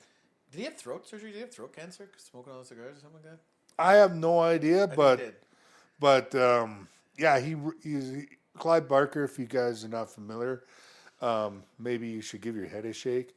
Well, Zach gave his head a shake, and he ended up watching it. I but like it. but Clive Barker wrote basically the origin of what Hellraiser became from was a novel was called The Sadomasochist from Beyond the Grave. And I think it was probably his nightmare fantasy type of thing, Definitely. BDSM, stuff like that, from hell or whatever. But Hellraiser, of course, it was a staple growing up as a kid. We're in the week of Halloween, which is awesome. I think one of the thing is Halloween's on a Friday. It's never on a Friday. It is. It's just not often. Yeah, but it's There's a 1 in like 7 never on a chance. Friday. It's a 1 in 7 chance. We never had a Halloween on a Friday the 13th. I'm just kidding. But but Clive Barker, Hellraiser, legend. Why would he sponsor this podcast? Why would he promote? He knows that you're a fan. He knows that you're a big fan, and I'm a huge fan of his writing. I really respect his literary talents. But what would he promote? Like, is there another Hellraiser coming out? Who knows? He's 73, 74. How old is Doug Bradley? The legendary Doug Bradley.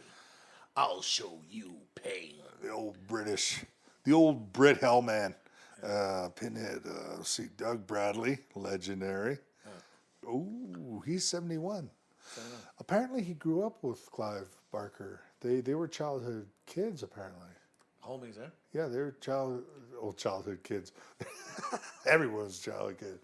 But they were childhood homies. Not everybody. Some people are born adults. They're either it's like trauma or being forced to grow up too quick. Not everybody gets to be a kid. So it was destined for Clive Barker to write this character, the Cenobite, the main Cenobite, which became Pinhead, for Doug Bradley.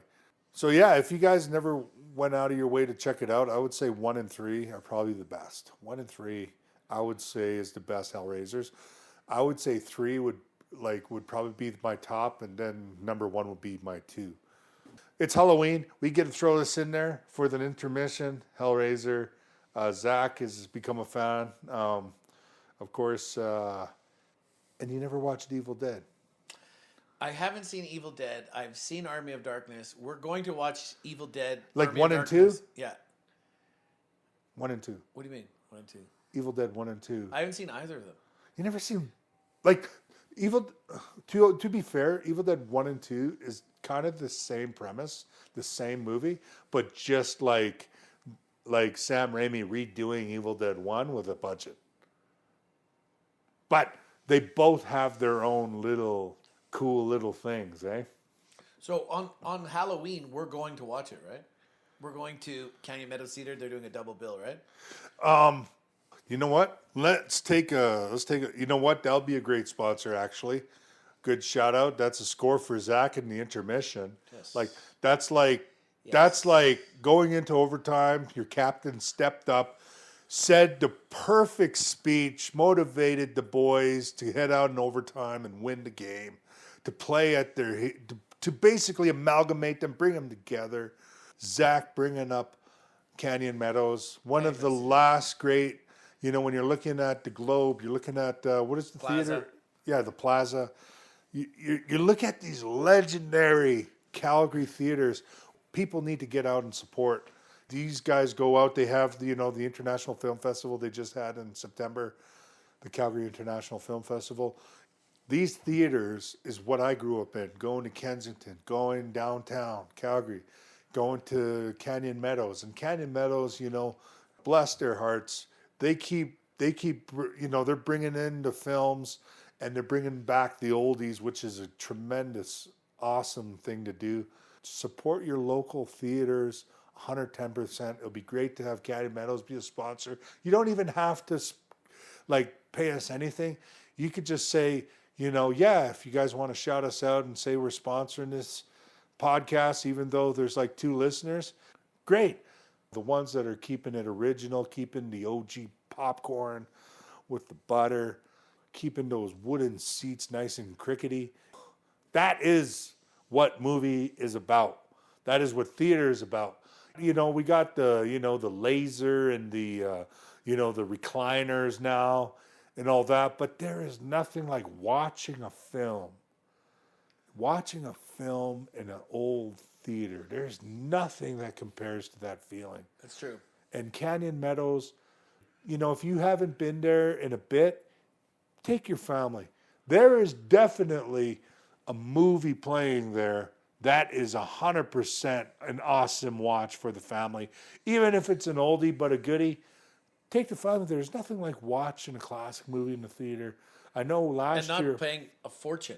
Yes. Not paying a freaking fortune to take your family out to go watch a film for 2 hours. Yeah, just... Like a great place for a date, too. You take your date, popcorn, candy, a couple drinks. Yeah, just don't do that extra activity. You're in for 30 in bucks, the all back that. of the theater. Just keep it nice and PG. Hey, if there's no one in the theater... Okay, Zach, let's not go there. Hey, just because I've been there. Oh. Hey, come on. Okay, we'll change it from Clive Barker. Thank you, Clive Barker. Mr. BDSM, Mr. Cenobite himself. He's not the sponsor of this overtime. It's Canyon Meadows Theaters. Canyon Meadows Theaters, you guys do great work. Thank you for all you guys do. Love you lots. And last year, Halloween. Yeah, we watched Halloween on Halloween. And the first time I ever got to see John Carpenter's Halloween with you. Yes, that's the first time I ever seen Halloween in theaters, because obviously it came out before I was born. Yeah. And was it 1978? Yeah. But Halloween, we're taking a live look at the lineup for this week at Canyon Meadows. Okay, they have the couple new movies. They got the new Toxic Avenger. They got 1984 Gremlins, Nightmare on Elm Street, the OG. The original Nightmare on Elm Street? 1984. Oh my God, Johnny Depp? Oh yeah, I know Zach has a huge crushie on Johnny Depp. He was one of my features and facets of my childhood. I love Johnny Depp. They got Spinal Tap 2. from what I hear, it's not as great as the original, but it's Can never Spinal be. Tap. It's still Spinal Tap. I love the original Spinal Tap, man. Like it's really hard to overtake that. They got the original 1984 Ghostbusters happening now at the Canyon Meadows.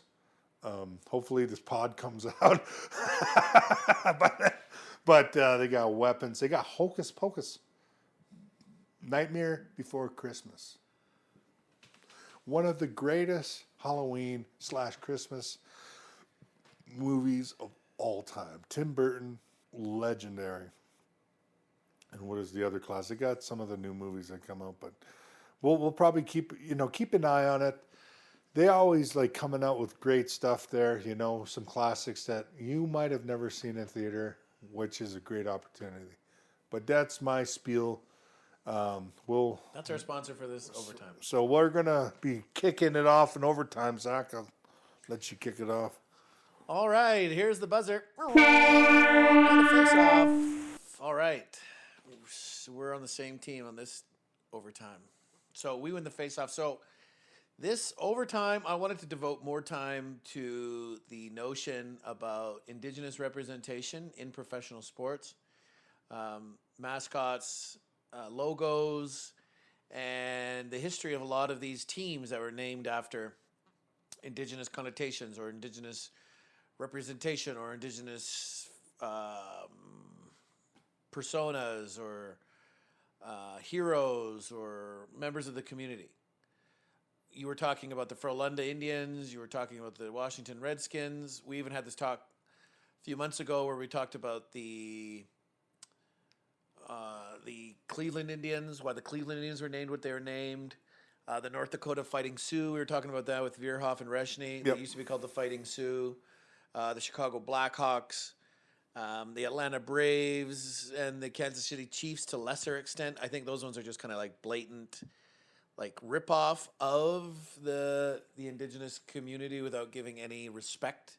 Yeah. By not having something meaningful, just a chief. Chief isn't even a native word, even though it's supposed to be leader, right? Like kainai is like gaina means like many chiefs, right? The na sound is like ninna is leader, right? It's not chief, right? So that's a misnomer that comes from Indigenous communities that's kind of been perpetuated by the American myth system, the John Ford era, where they would whitewash a lot of Indigenous history for the sake of their own motivations. Yeah. And the Braves too. The Braves, like I've never heard of, like as much time as we spent in the community, I've never heard anyone talked about like the Braves. Like I've heard of like brave dogs. Like that's a topic for something else. That's like one of the societies. Or like warriors, but in the language would be more of like people that are willing to go to war. But warriors would probably be more close. Yeah, exactly. Instead of Braves, like I've never, like I heard about that a lot in like Disney or, like Western media, how they would talk about natives and talk about native warriors as Braves, but in the community, I've never heard of that. Like, so that, like those team names, I'm all for changing, but surprised they're still around. But you have to, like those to me are the more problematic and offensive ones. Yeah, there's deliberate ones, but really you have to accept almost all of them if you want to accept a few. I think, but as long as it isn't like obviously, dumb. What I mean by that is that, like I know there's when I was playing hockey, kind of in central Alberta there, when I coming up, I know one of the roughest places games for me, especially playing on a non-native team, was going up to a small town called Killam, Alberta.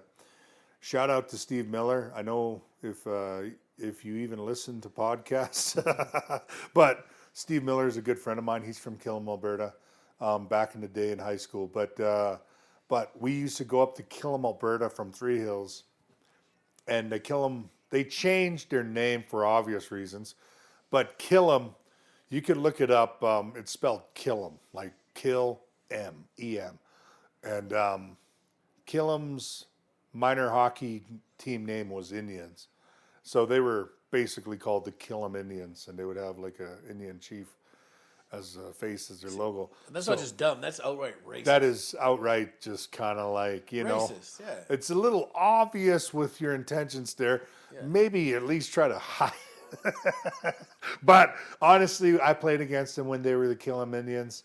And yeah, I think that was the only time I ever broke a bone in my body. I broke my arm in that game.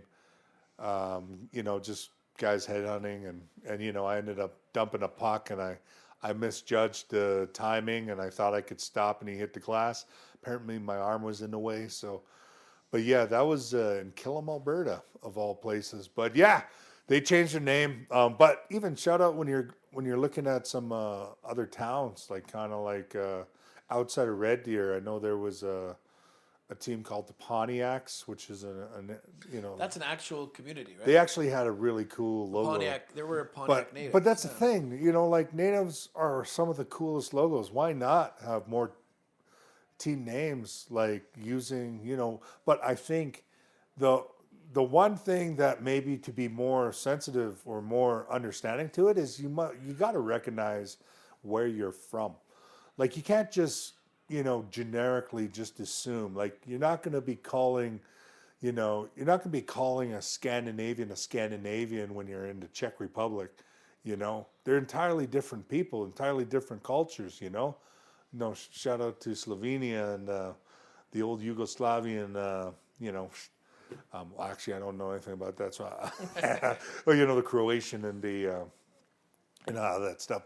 And then I know they had the war there. I just only know that because Serbian war, yeah, Bosnian war. because one of my favorite basketball players was Petrovic, Drazen Petrovic. Drazen Petrovic. Yeah, Shout out, rest in peace. came over, one of the greatest shooters of all time to come over from Yugoslavia, and with Vlade Divac. Unfortunately, their relationship broke apart, but Vlade went over to LA and Drazen came over to my team, the Portland Trailblazers. But going back on this native team thing, the Redskins. This is a big thing. I know the Redskins was a team that everyone said, that's abusive to natives or whatever. But a lot of people, we briefly touched on it in the first period, but people don't understand that the Redskins were just a name up until a certain point. Was it in the 60s or something? And to the early 70s, they never had like a logo. But some of the guys who reached out to the team were from Amskapi Begani, and they told the Redskins, well, if you're going to have that name, you might as well put a real Indian on there, which are now known as the Washington Commanders. Like, Big departure. Yes, indeed. They accepted a logo for the first time, and it was a guy from actually a Blackfeet chief named Whitecalf, and his name was John Two Guns Whitecalf, and this is actually the man on the Redskins logo, and he's from Amskapi Begani. He's a relative Blackfoot of mine, and the Blackfoot people actually resided in western Montana, right down to Yellowstone, up on almost a majority of Montana, up to southern Saskatchewan, over to the Rockies, and far north as I guess you're looking at maybe around Edmonton area. I heard further even too. Yeah, it could be any further, but out of respect, maybe we can have a pod with someone that can, talk more about our actual. I know in the treaty it's a little smaller because they were trying to fit us in a little box, but why are we eliminating natives like Cleveland Indians and like all these guys from professional sports? Like even the Blackhawks. Like that was an initiative, like I believe about a decade ago they wanted to change the Blackhawks logo. Like why? Chief Whitecalf with the Blackfeet on the Redskins logo? Like even like with the Cleveland Indians, we love the Cleveland Indians. Major League. Yeah, the chop was a little off, but the chop was fun too for us, even though it wasn't necessarily Indian, but it's the idea that we're part of this culture. The reality is that there's not a lot of things to be prideful about in pop culture when it comes to Native American stuff. And now with this, this kind of like offended type of time era we live in, we have people that ain't even Indian that are attacking like these people for having these names, and they're not even an Indian. Let us American Indians speak for ourselves, If we don't want it, then let us talk about it amongst ourselves. When we look at the Redskins, I'll tell you what, if you go down to Blood Tribe right now, if you go down to Begunny, if you go down to even Amskapi Begunny, where the logo came up, you'll see Redskin stuff all over the place, man. They love the Redskins because the owners at the time did the right transfers to be able to have that name. Now culture demands them to remove it, like the Frelunda Indians, the Cleveland Indians. Like, people don't realize historically that in Cleveland, the U.S. used to do a relocation of Indians to try to repopulate and assimilate them. It's a philosophy that came with the blacks, the Native Americans of Australia. It was a philosophy that this guy devised, that maybe if we move the Indians into the city areas, the more modern areas, will lower their blood, and by 4 generations will completely wipe them out. I guess you can say, just assimilating them into culture, and their skins would be white. That was the policy in America when they were doing a relocation. They thought, let's just take these Indians and let's just throw them randomly in a city, or even these kids. There's a point where they're taking kids away from families and just relocating them by adoption with families across the world, but even in different cities. And these kids would grow up with not knowing who they are, raised by a family. And in this relocation process, but the one thing the American government didn't really consider was, they kind of had one place where they were sending all these Indians when they're relocating these families to kind of get more assimilated into the Western culture. They ended up sending them out to Cleveland. So next thing you know, there's a huge population of Indians in Cleveland. And next thing you know, these Indians are coming together and they're like, hey, brother. And then they started having powwows. They started having get-togethers. They started having ceremonies. They started sharing with each other, started hanging out with each other. It created this whole culture. And right in Cleveland, back from back in the day when they started this relocation process in America. And I believe that was one of the main inspirations for calling the Cleveland Indians the Indians. I could be wrong, but it was funny that Cleveland was the same place where a lot of these Indian families would be relocated. Why remove it then? Cleveland has a huge part in American culture when it comes to this relocation program with American Indians, where they kind of like started bringing these Indians together, thinking they were, assimilating them, but it actually made them stronger because they created their own community within a city. You're looking at the Cleveland Indians, and then you're looking at the college ranks, like we were just talking about, was it the North Dakota Fighting Sioux? North Dakota Fighting Sioux, they had TJ Oshie that played on the team. TJ Oshie, Six Nations? Yeah, Six Nations, Iroquois. He played on that team. Yeah, and like that's the thing, like the Oga Lakota, was it Russell Means? That's his area, The legendary Russell Means. Shout out, rest in peace. Means.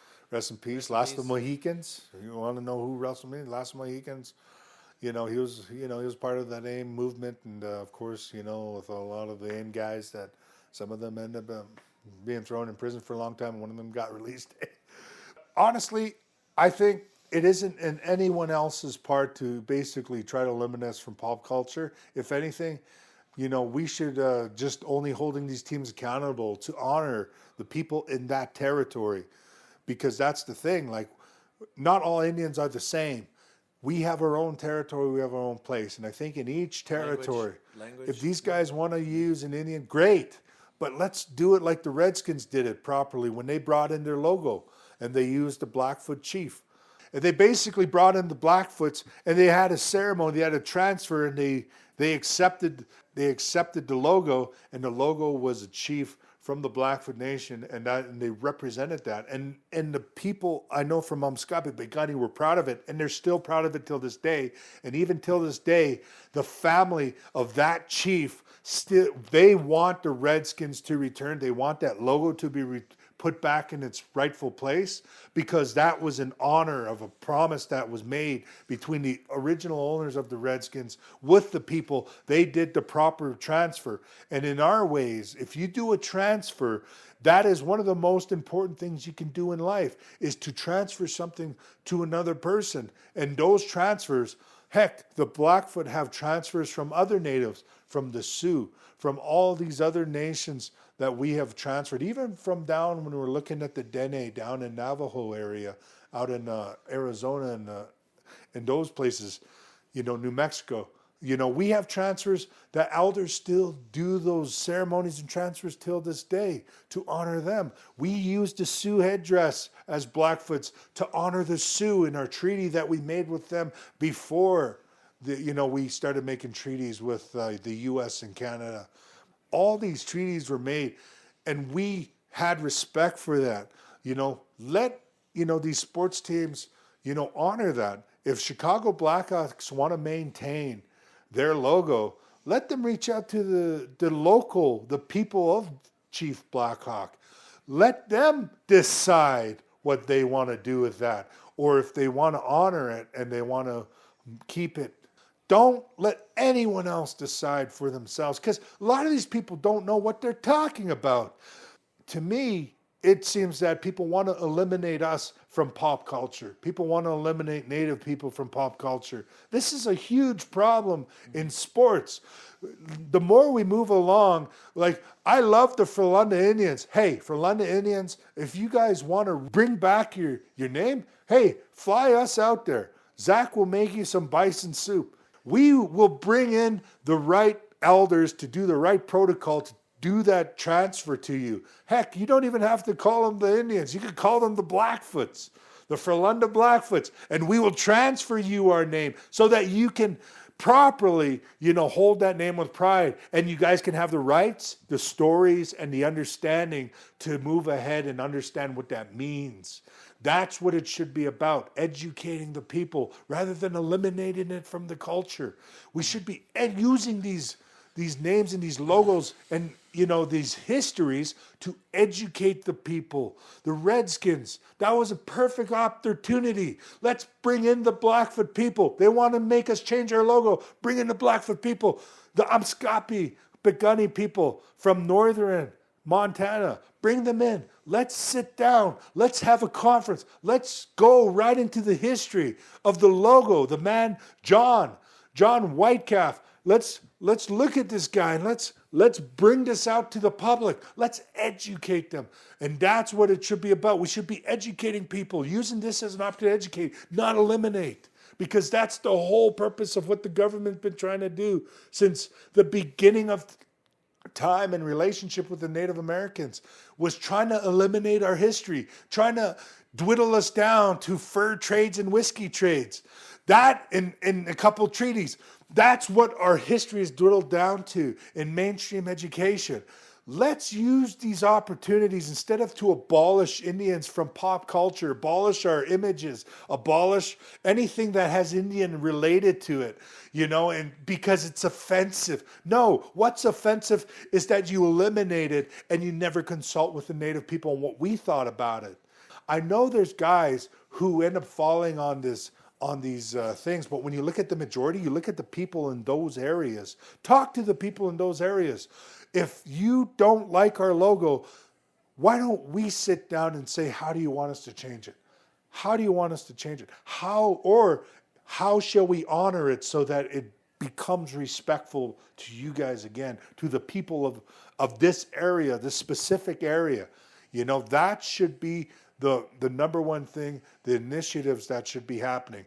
Education, because today it's funny, there's more information now in history, but yet it seems that more of our history as Native Americans is being suppressed even more, and yet other people who ain't even Native American, other people who have nothing to do with us or even our ideas, they're the ones thinking that they're doing a good thing, trying to trying to say, no, the Indian people don't like it. Let's get rid of it. But guess what? Some of us love those things, and now they're gone.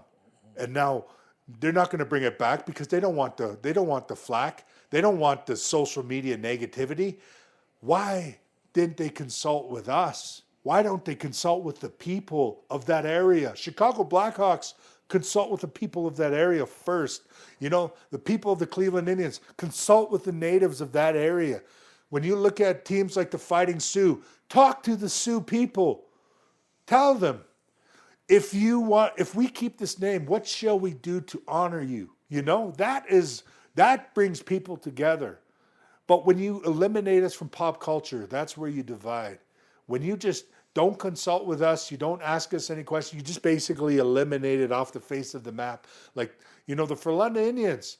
We know there's no Indians out in Frölunda, but we would love to come out there. We would love to have you guys use our name, but use it with respect and not have more of a story and more of an understanding what comes behind it, so that when you guys bring that to the forefront, when you guys represent those colors and that name, there's a pride, there's an understanding, there's a deep connection that should be there, rather than, just being a sports team, because each fan has their connection. There's Cleveland fans that love the Indians, there's Atlanta Braves fans that love the Braves. There's hardcore Chicago Blackhawk fans that love the Hawks, and they'll live and die by that logo.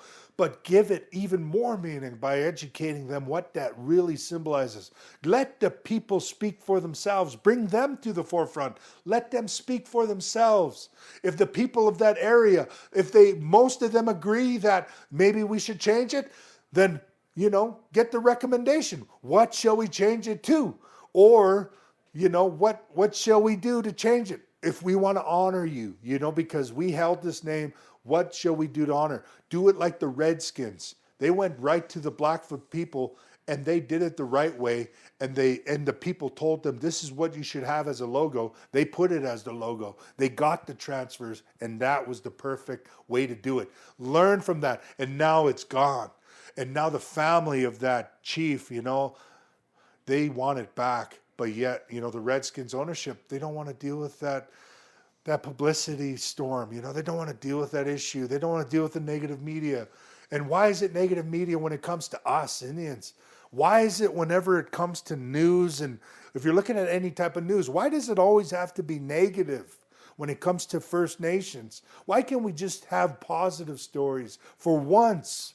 If you want to change history, if you guys actually want to do something good by the Indians, let's start turning these into positives, and let's not eradicate Indians from history or from sports teams. Let's use this as an opportunity to begin to educate people on the real history, on the real understanding, on everything that they don't know about, which was kept from them by design. Let's begin to open up those doors and build these relationships and build these connections, because we want to be connected to you. And honestly, like, a lot of people know nothing about our history, know nothing about what we have been through, know nothing about this. They have these assumptions by propaganda, by the white papers of the federal government, by the American propaganda. These things, a lot of these things are not even true. If you look at the facts, everything that you were told about Native Americans was a lie. Come to the people. Let us speak for ourselves. We're tired of having other people speak for us. We're tired of these people trying to feel like they're godsends and trying to make. Are we good? So I kind of went off on a tangent there, but It's okay. It's a big one, and I get it. It means a lot to you, and that's why I felt like this would be good for overtime, because that's what overtime's about. It's about whatever we feel most passionate about, wherever we have the most wind in our sails, and this is a big issue because it's not just removal and departure from imagery. It's this topic you're getting at. It's just the idea of the complete eradication of Indigenous, Native iconography and meaning from popular spaces, which I think is in counterintuitive to what this this movement is trying to suggest by being respectful and not having Indian heads as trophies, as logos. You know, you're missing the opportunity to educate, and like that's where I feel like even the statues of Wilfrid Laurier or the statues of John A. Macdonald and Columbus, you know, they are a part of our history. Like them or detest them, how can you expect people to learn if you just remove them from the discussion altogether? And going to specifically address the idea of native imagery in our landscape, I think it is incredibly important because it's like Morgan Freeman. Morgan Freeman does not celebrate, he doesn't celebrate Black History Month. And his reasoning is that he believes that all of American history is Black history. And I go further and I say all of American history is also Indigenous history too. The Constitution of the United States of America was written with the inspiration from a lot of the Iroquois. The Iroquois, Yeah. and then their values of the Tuawa Wampum, and they're also their constitutional rights. Their constitution Yeah. is the American Constitution. Yeah, exactly. Slight modifications, but but the main points remain. And are inalienable. And to use a word from that, those are inalienable representations and connections.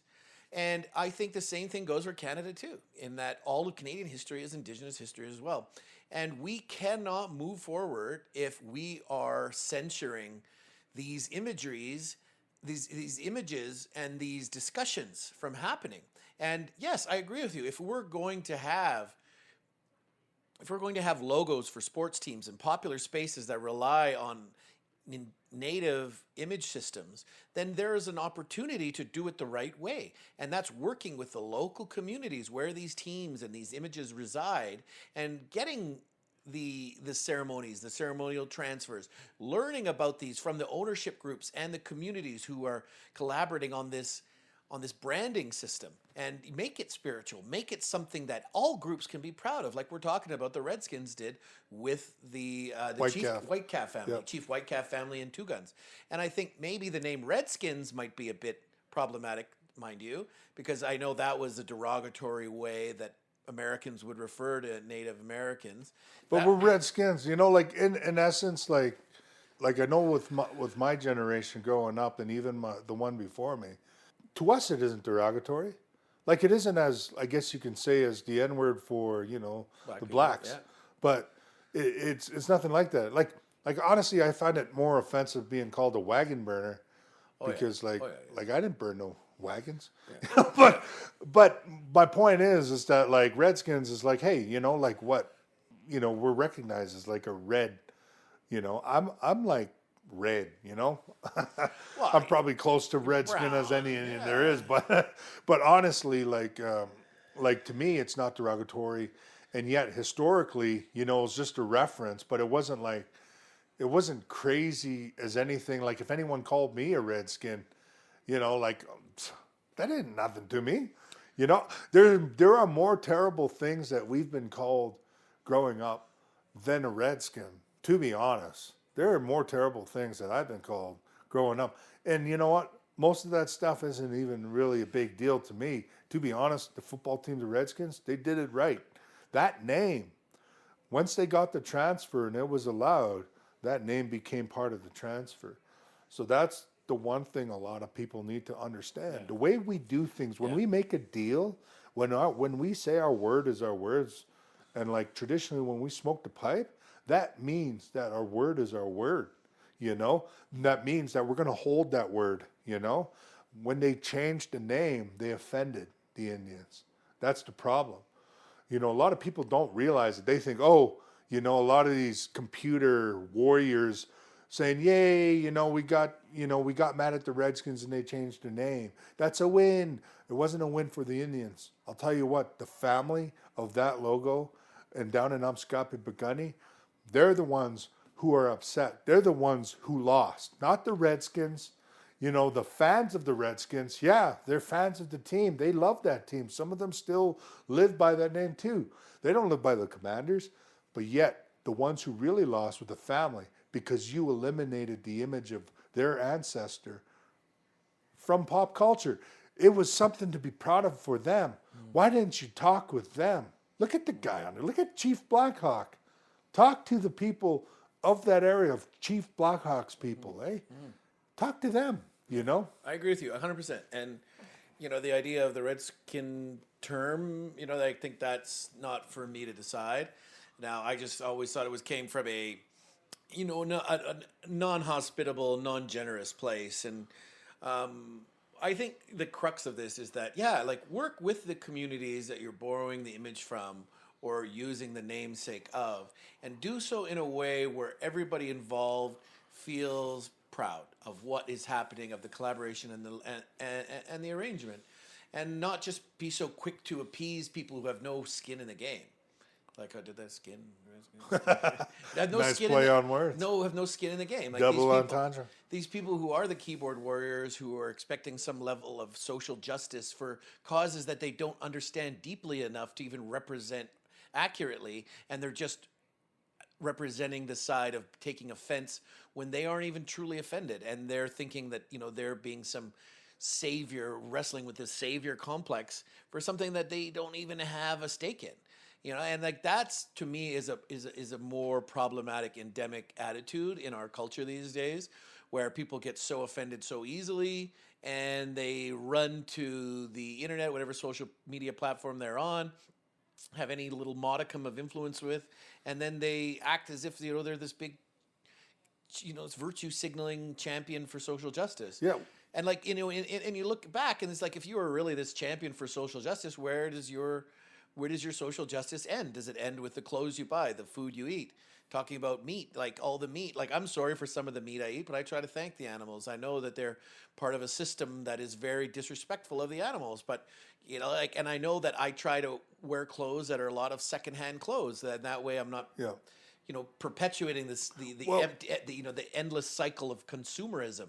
And I think, you know, it's that ethical approach to whatever we're doing that should remind us of why we're doing it. And I think a lot of these people are missing the mark. And, you know, based on what you're telling me and what I can tell, the obvious passion from you, like, you know, there is a huge rift that's been created that is kind of unnecessary. And if people, it's unnecessary if people who were championing the removal of imagery and names from public spaces, if they understood where these things originated in the first place, maybe they'd have a different opinion. And yes, we are missing out on an opportunity to educate people, educate our community, our youth. And you look at youth today who have access to information that they've never had access to in this history of humanity. And if we were able to have places where they could find accurate information that wasn't twisted or editorialized by nefarious means, but was coming from the horse's mouth, that was coming from the source of a lot of these places, maybe then they could decide themselves on how they wanted to succeed our country and responsibility as citizens, and they could shape the country on values that they wanted, which they are showing us they're doing.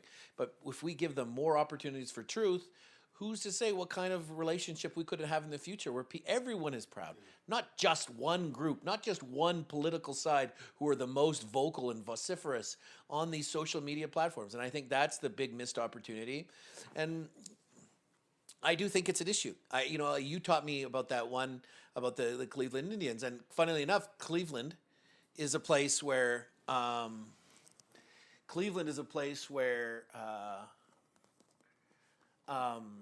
lot of Slovenian people migrated to as diaspora.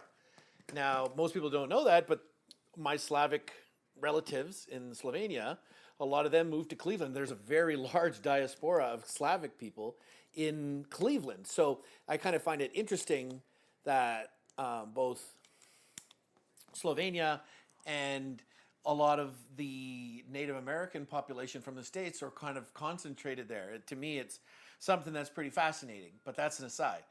However, I think the bigger issue is, like, are we being too politically correct without understanding the motivations behind wanting to be accurately representational?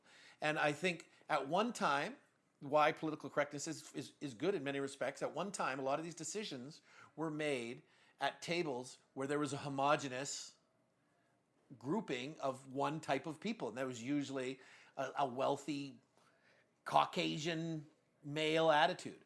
And I think it's now at a time where we can have more people at the table, all contributing to levels of culture or levels of institutional establishment that reflect the world that are all participating in that. And I think that's where it can be a good thing. But when we're losing opportunities to educate, the opportunities to honor people who had taken pride in image systems for the sake of making a few people feel a little better at the expense of honoring history for what history is and not trying to erase it from the history books, like, I think that's where the real problem is. And I think just we are in our society, we're too quick to do that, to throw the baby out with the bathwater, to get rid of these old statues, these old image systems, these old uncomfortable truths. But I don't want to be fragile. I want to heal. And the way to heal is you have to expose your wounds to the light. You have to expose your wounds to truth and see what it is. And I guarantee you that, yeah, sure, we aren't all the products of our ancestors. We didn't do what our ancestors did, but we do have a connection to it, and I choose to champion that. And I know where I come from. I know what has been done and perpetrated on behalf of my ancestors, and I can't fix it. But I can tell you is I won't forget it. I won't act as if I am too advanced for it, but I'm going to say I honor that. I know where I've come from. I know that part, and I won't forget it, and that will shape how I go forward, because I do not wish to repeat that. And I won't repeat it because I know where it happened, and I won't fall victim to it again. Now, if only people in the United States thought of that with their voting and the way, the way they look at Antifa, which is just an anti-fascist group. I don't get too political here, but those fascists that they were referring to were the fascists of Germany, who concentrated power, who made people upset with certain minority groups and used that to nationalize a lot of their industries and their military, and then they became what we know as World War II, like the antagonists of World War II. And we're kind of facing like a similar trajectory, and we're forgetting our history, and we're kind of showing that we're close to repeating it in ways. And I think that can be very destructive and damaging and insincere and disingenuous, especially to the people who built these countries and who contributed so much of their land, their blood, their people to these nations in North America that we find ourselves so patriotically connected to. And there's a lot at stake. It's not just, it's not just one or two. It's so much is contributing to this greatness. And I don't want to forget about that greatness. I believe in what Morgan Freeman's saying, and I believe in a lot what you're saying too, Tim. So send us home. The problem is the social justice, basically acting out of their place. I think in this modern era, there's a huge problem with people assuming things and just jumping to conclusions, and also grouping up and creating movements that ultimately do the opposite of what the initial intention was all along. And what I'm saying is that, you have a mind of your own. You have to think logically about a lot of these things. Yes, what if someone decided to use a name? Like, there is a wrong sense when we use the example of Killam Indians up in Killam, Alberta. Yeah. They changed the name. But to be honest, that's a part of the territory in a way. Yeah, Indian is a very generic term. I like to refer to myself as an American Indian, but ultimately a Blackfoot, because that's what I am, as a Blackfoot. And Indian, I don't mind that as well. Redskin, whatever. Me and the boys, this is a little insight on how we think. We call each other skins. Like, if I drive downtown Calgary and I see a group of guys that I know from the res, I'm going to look over there and say, yo, hey, there's some brother skins, It's a term, It's not probably it's not even close to being as derogatory as, I guess you can say, the N-word and how that, because there are more terrible things that happened to us in history. This might be controversial, but you need to learn your history. And I'm going to tell you it right now. There is nothing more worse than what the Native Americans went through in this continent than any other race. So don't come at me with this bullshit social justice. Don't come up with this bullshit, political correctness. Don't come at me with this bullshit, the Indians should, da da da da da. What's done is done. We accept what has happened as history. We're trying to change it. A little of this new modern age where we bitch and whine to get what we want. That's not how we change it. How we change it is we connect bridges and we educate and we make friends. We don't create enemies. We don't force people to do stuff they don't want to do. If they don't want nothing to do with our history or nothing, hey, it's a free country. You can go do whatever the heck you want to do. But the reality is now there's no outlet for anybody who is non-Indigenous to be able to go and learn our history because it's been suppressed by the government and it's been suppressed by your local schools. It's been suppressed for a long time.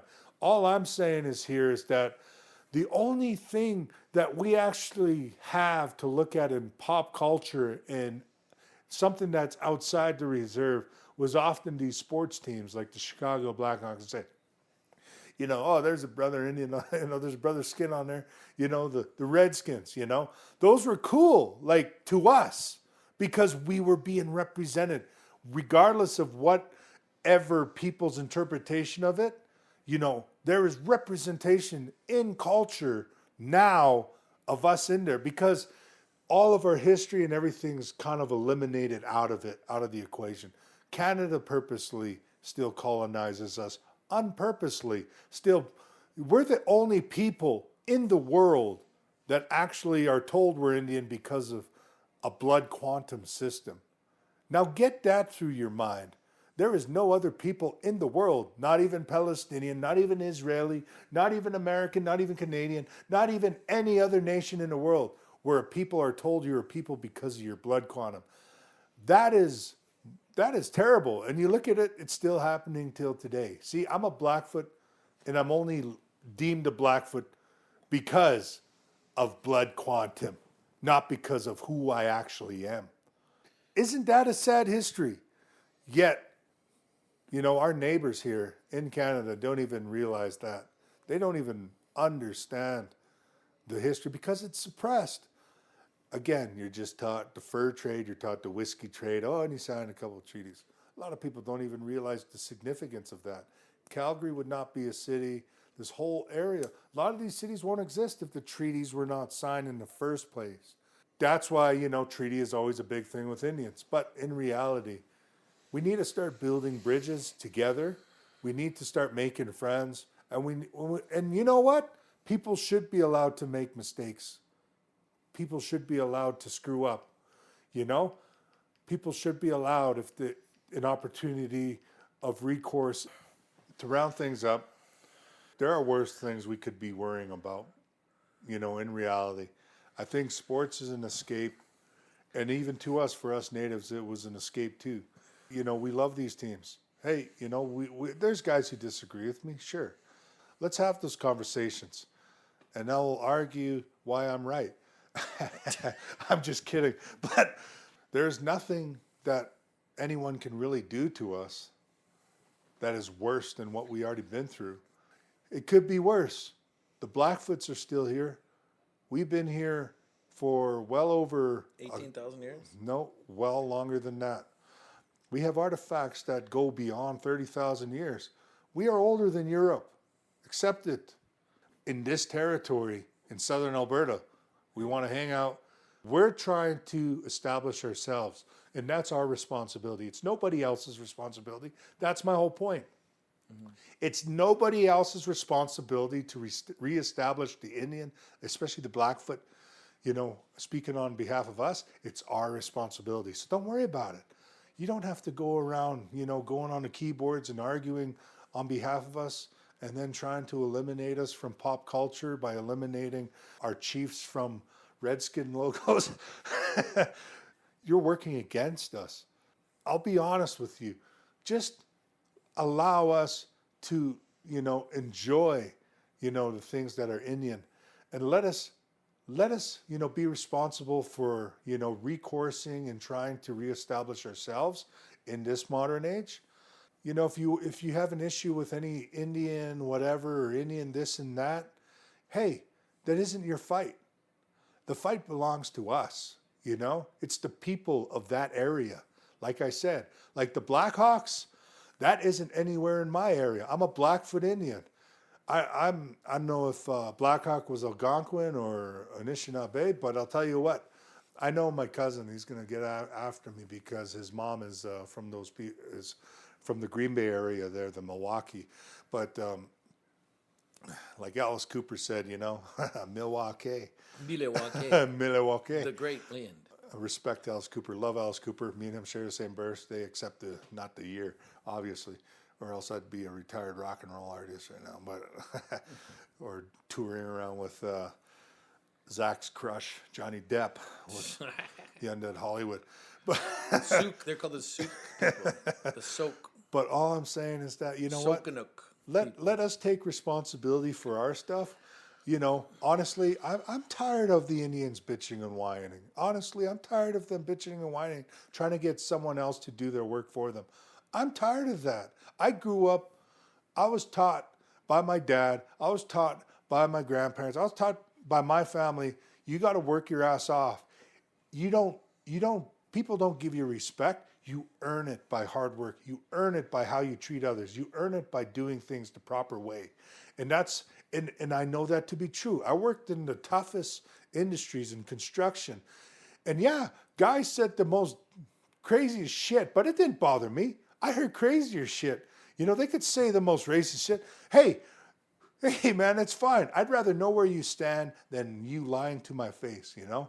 And honestly, working in those fields, I just work my ass off. And guess what? Funny enough, people respect you when you do your job, you know? And that's all I'm saying is us Indians have to pick up our slack. We got to take responsibility and start making our way to the future. You know, we can't depend on the government. We can't depend on Alberta. We can't depend on Canada or the United States of America. We can't depend on the people or even these social justice movements that are happening because they'll wither and die like any other movement. In reality, we have to focus on ourselves and worry about that for ourselves and let the cards fall where they may. That's our responsibility, not anyone else's. I don't expect anyone else who isn't Blackfoot to take on the fight to make sure the Blackfoots are here in the future. That's nobody else's fight but the Blackfoots. And that goes with every nation in North America here. It's our responsibility to take that step forward in what we want to do to keep our people preserved and our language preserved and our culture and traditions preserved. That's our responsibility. But when people say to other people, oh, no, you shouldn't do that because that's offensive, or you shouldn't do that because you're going to offend the Indians, or you're going to do that, hey, you know what? Let us say that, you know? It's like people just want to take our voices away from us. I'm kind of ranting and raving here, but this is a passionate thing because the sad thing is the majority of the most iconic Native American symbols and even European, when we're looking at the Frelunda Indians, they're gone, you know? And I'm sad in here, you know, looking at it that now, you know, what is the team? You know, now they're just crappy team names, you know? Some of them don't even have team. What is Frelunda? The HC, the hockey club? That is terrible. Frelunda organization. This is a call out to you.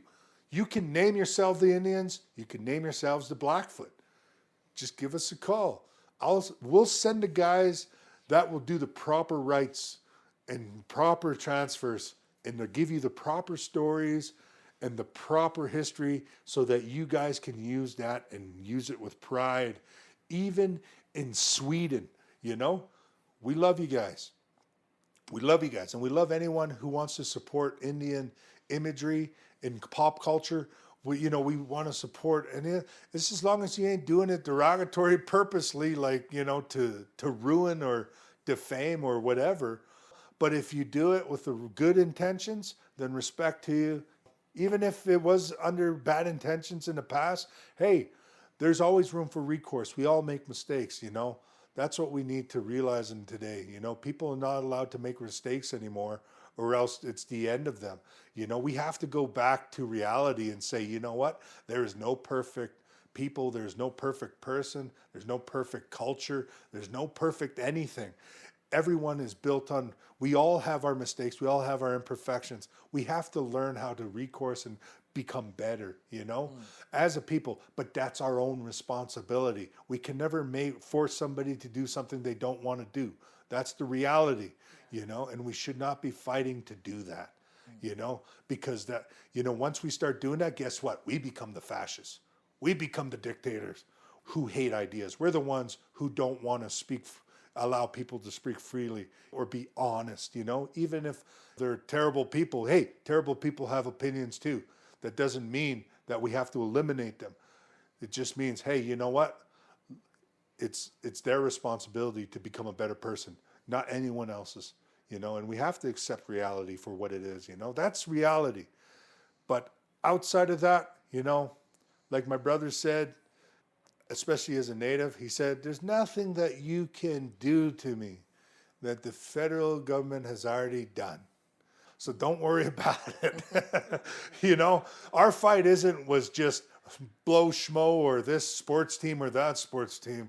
We're always the ones, had to fight with the kings and queens.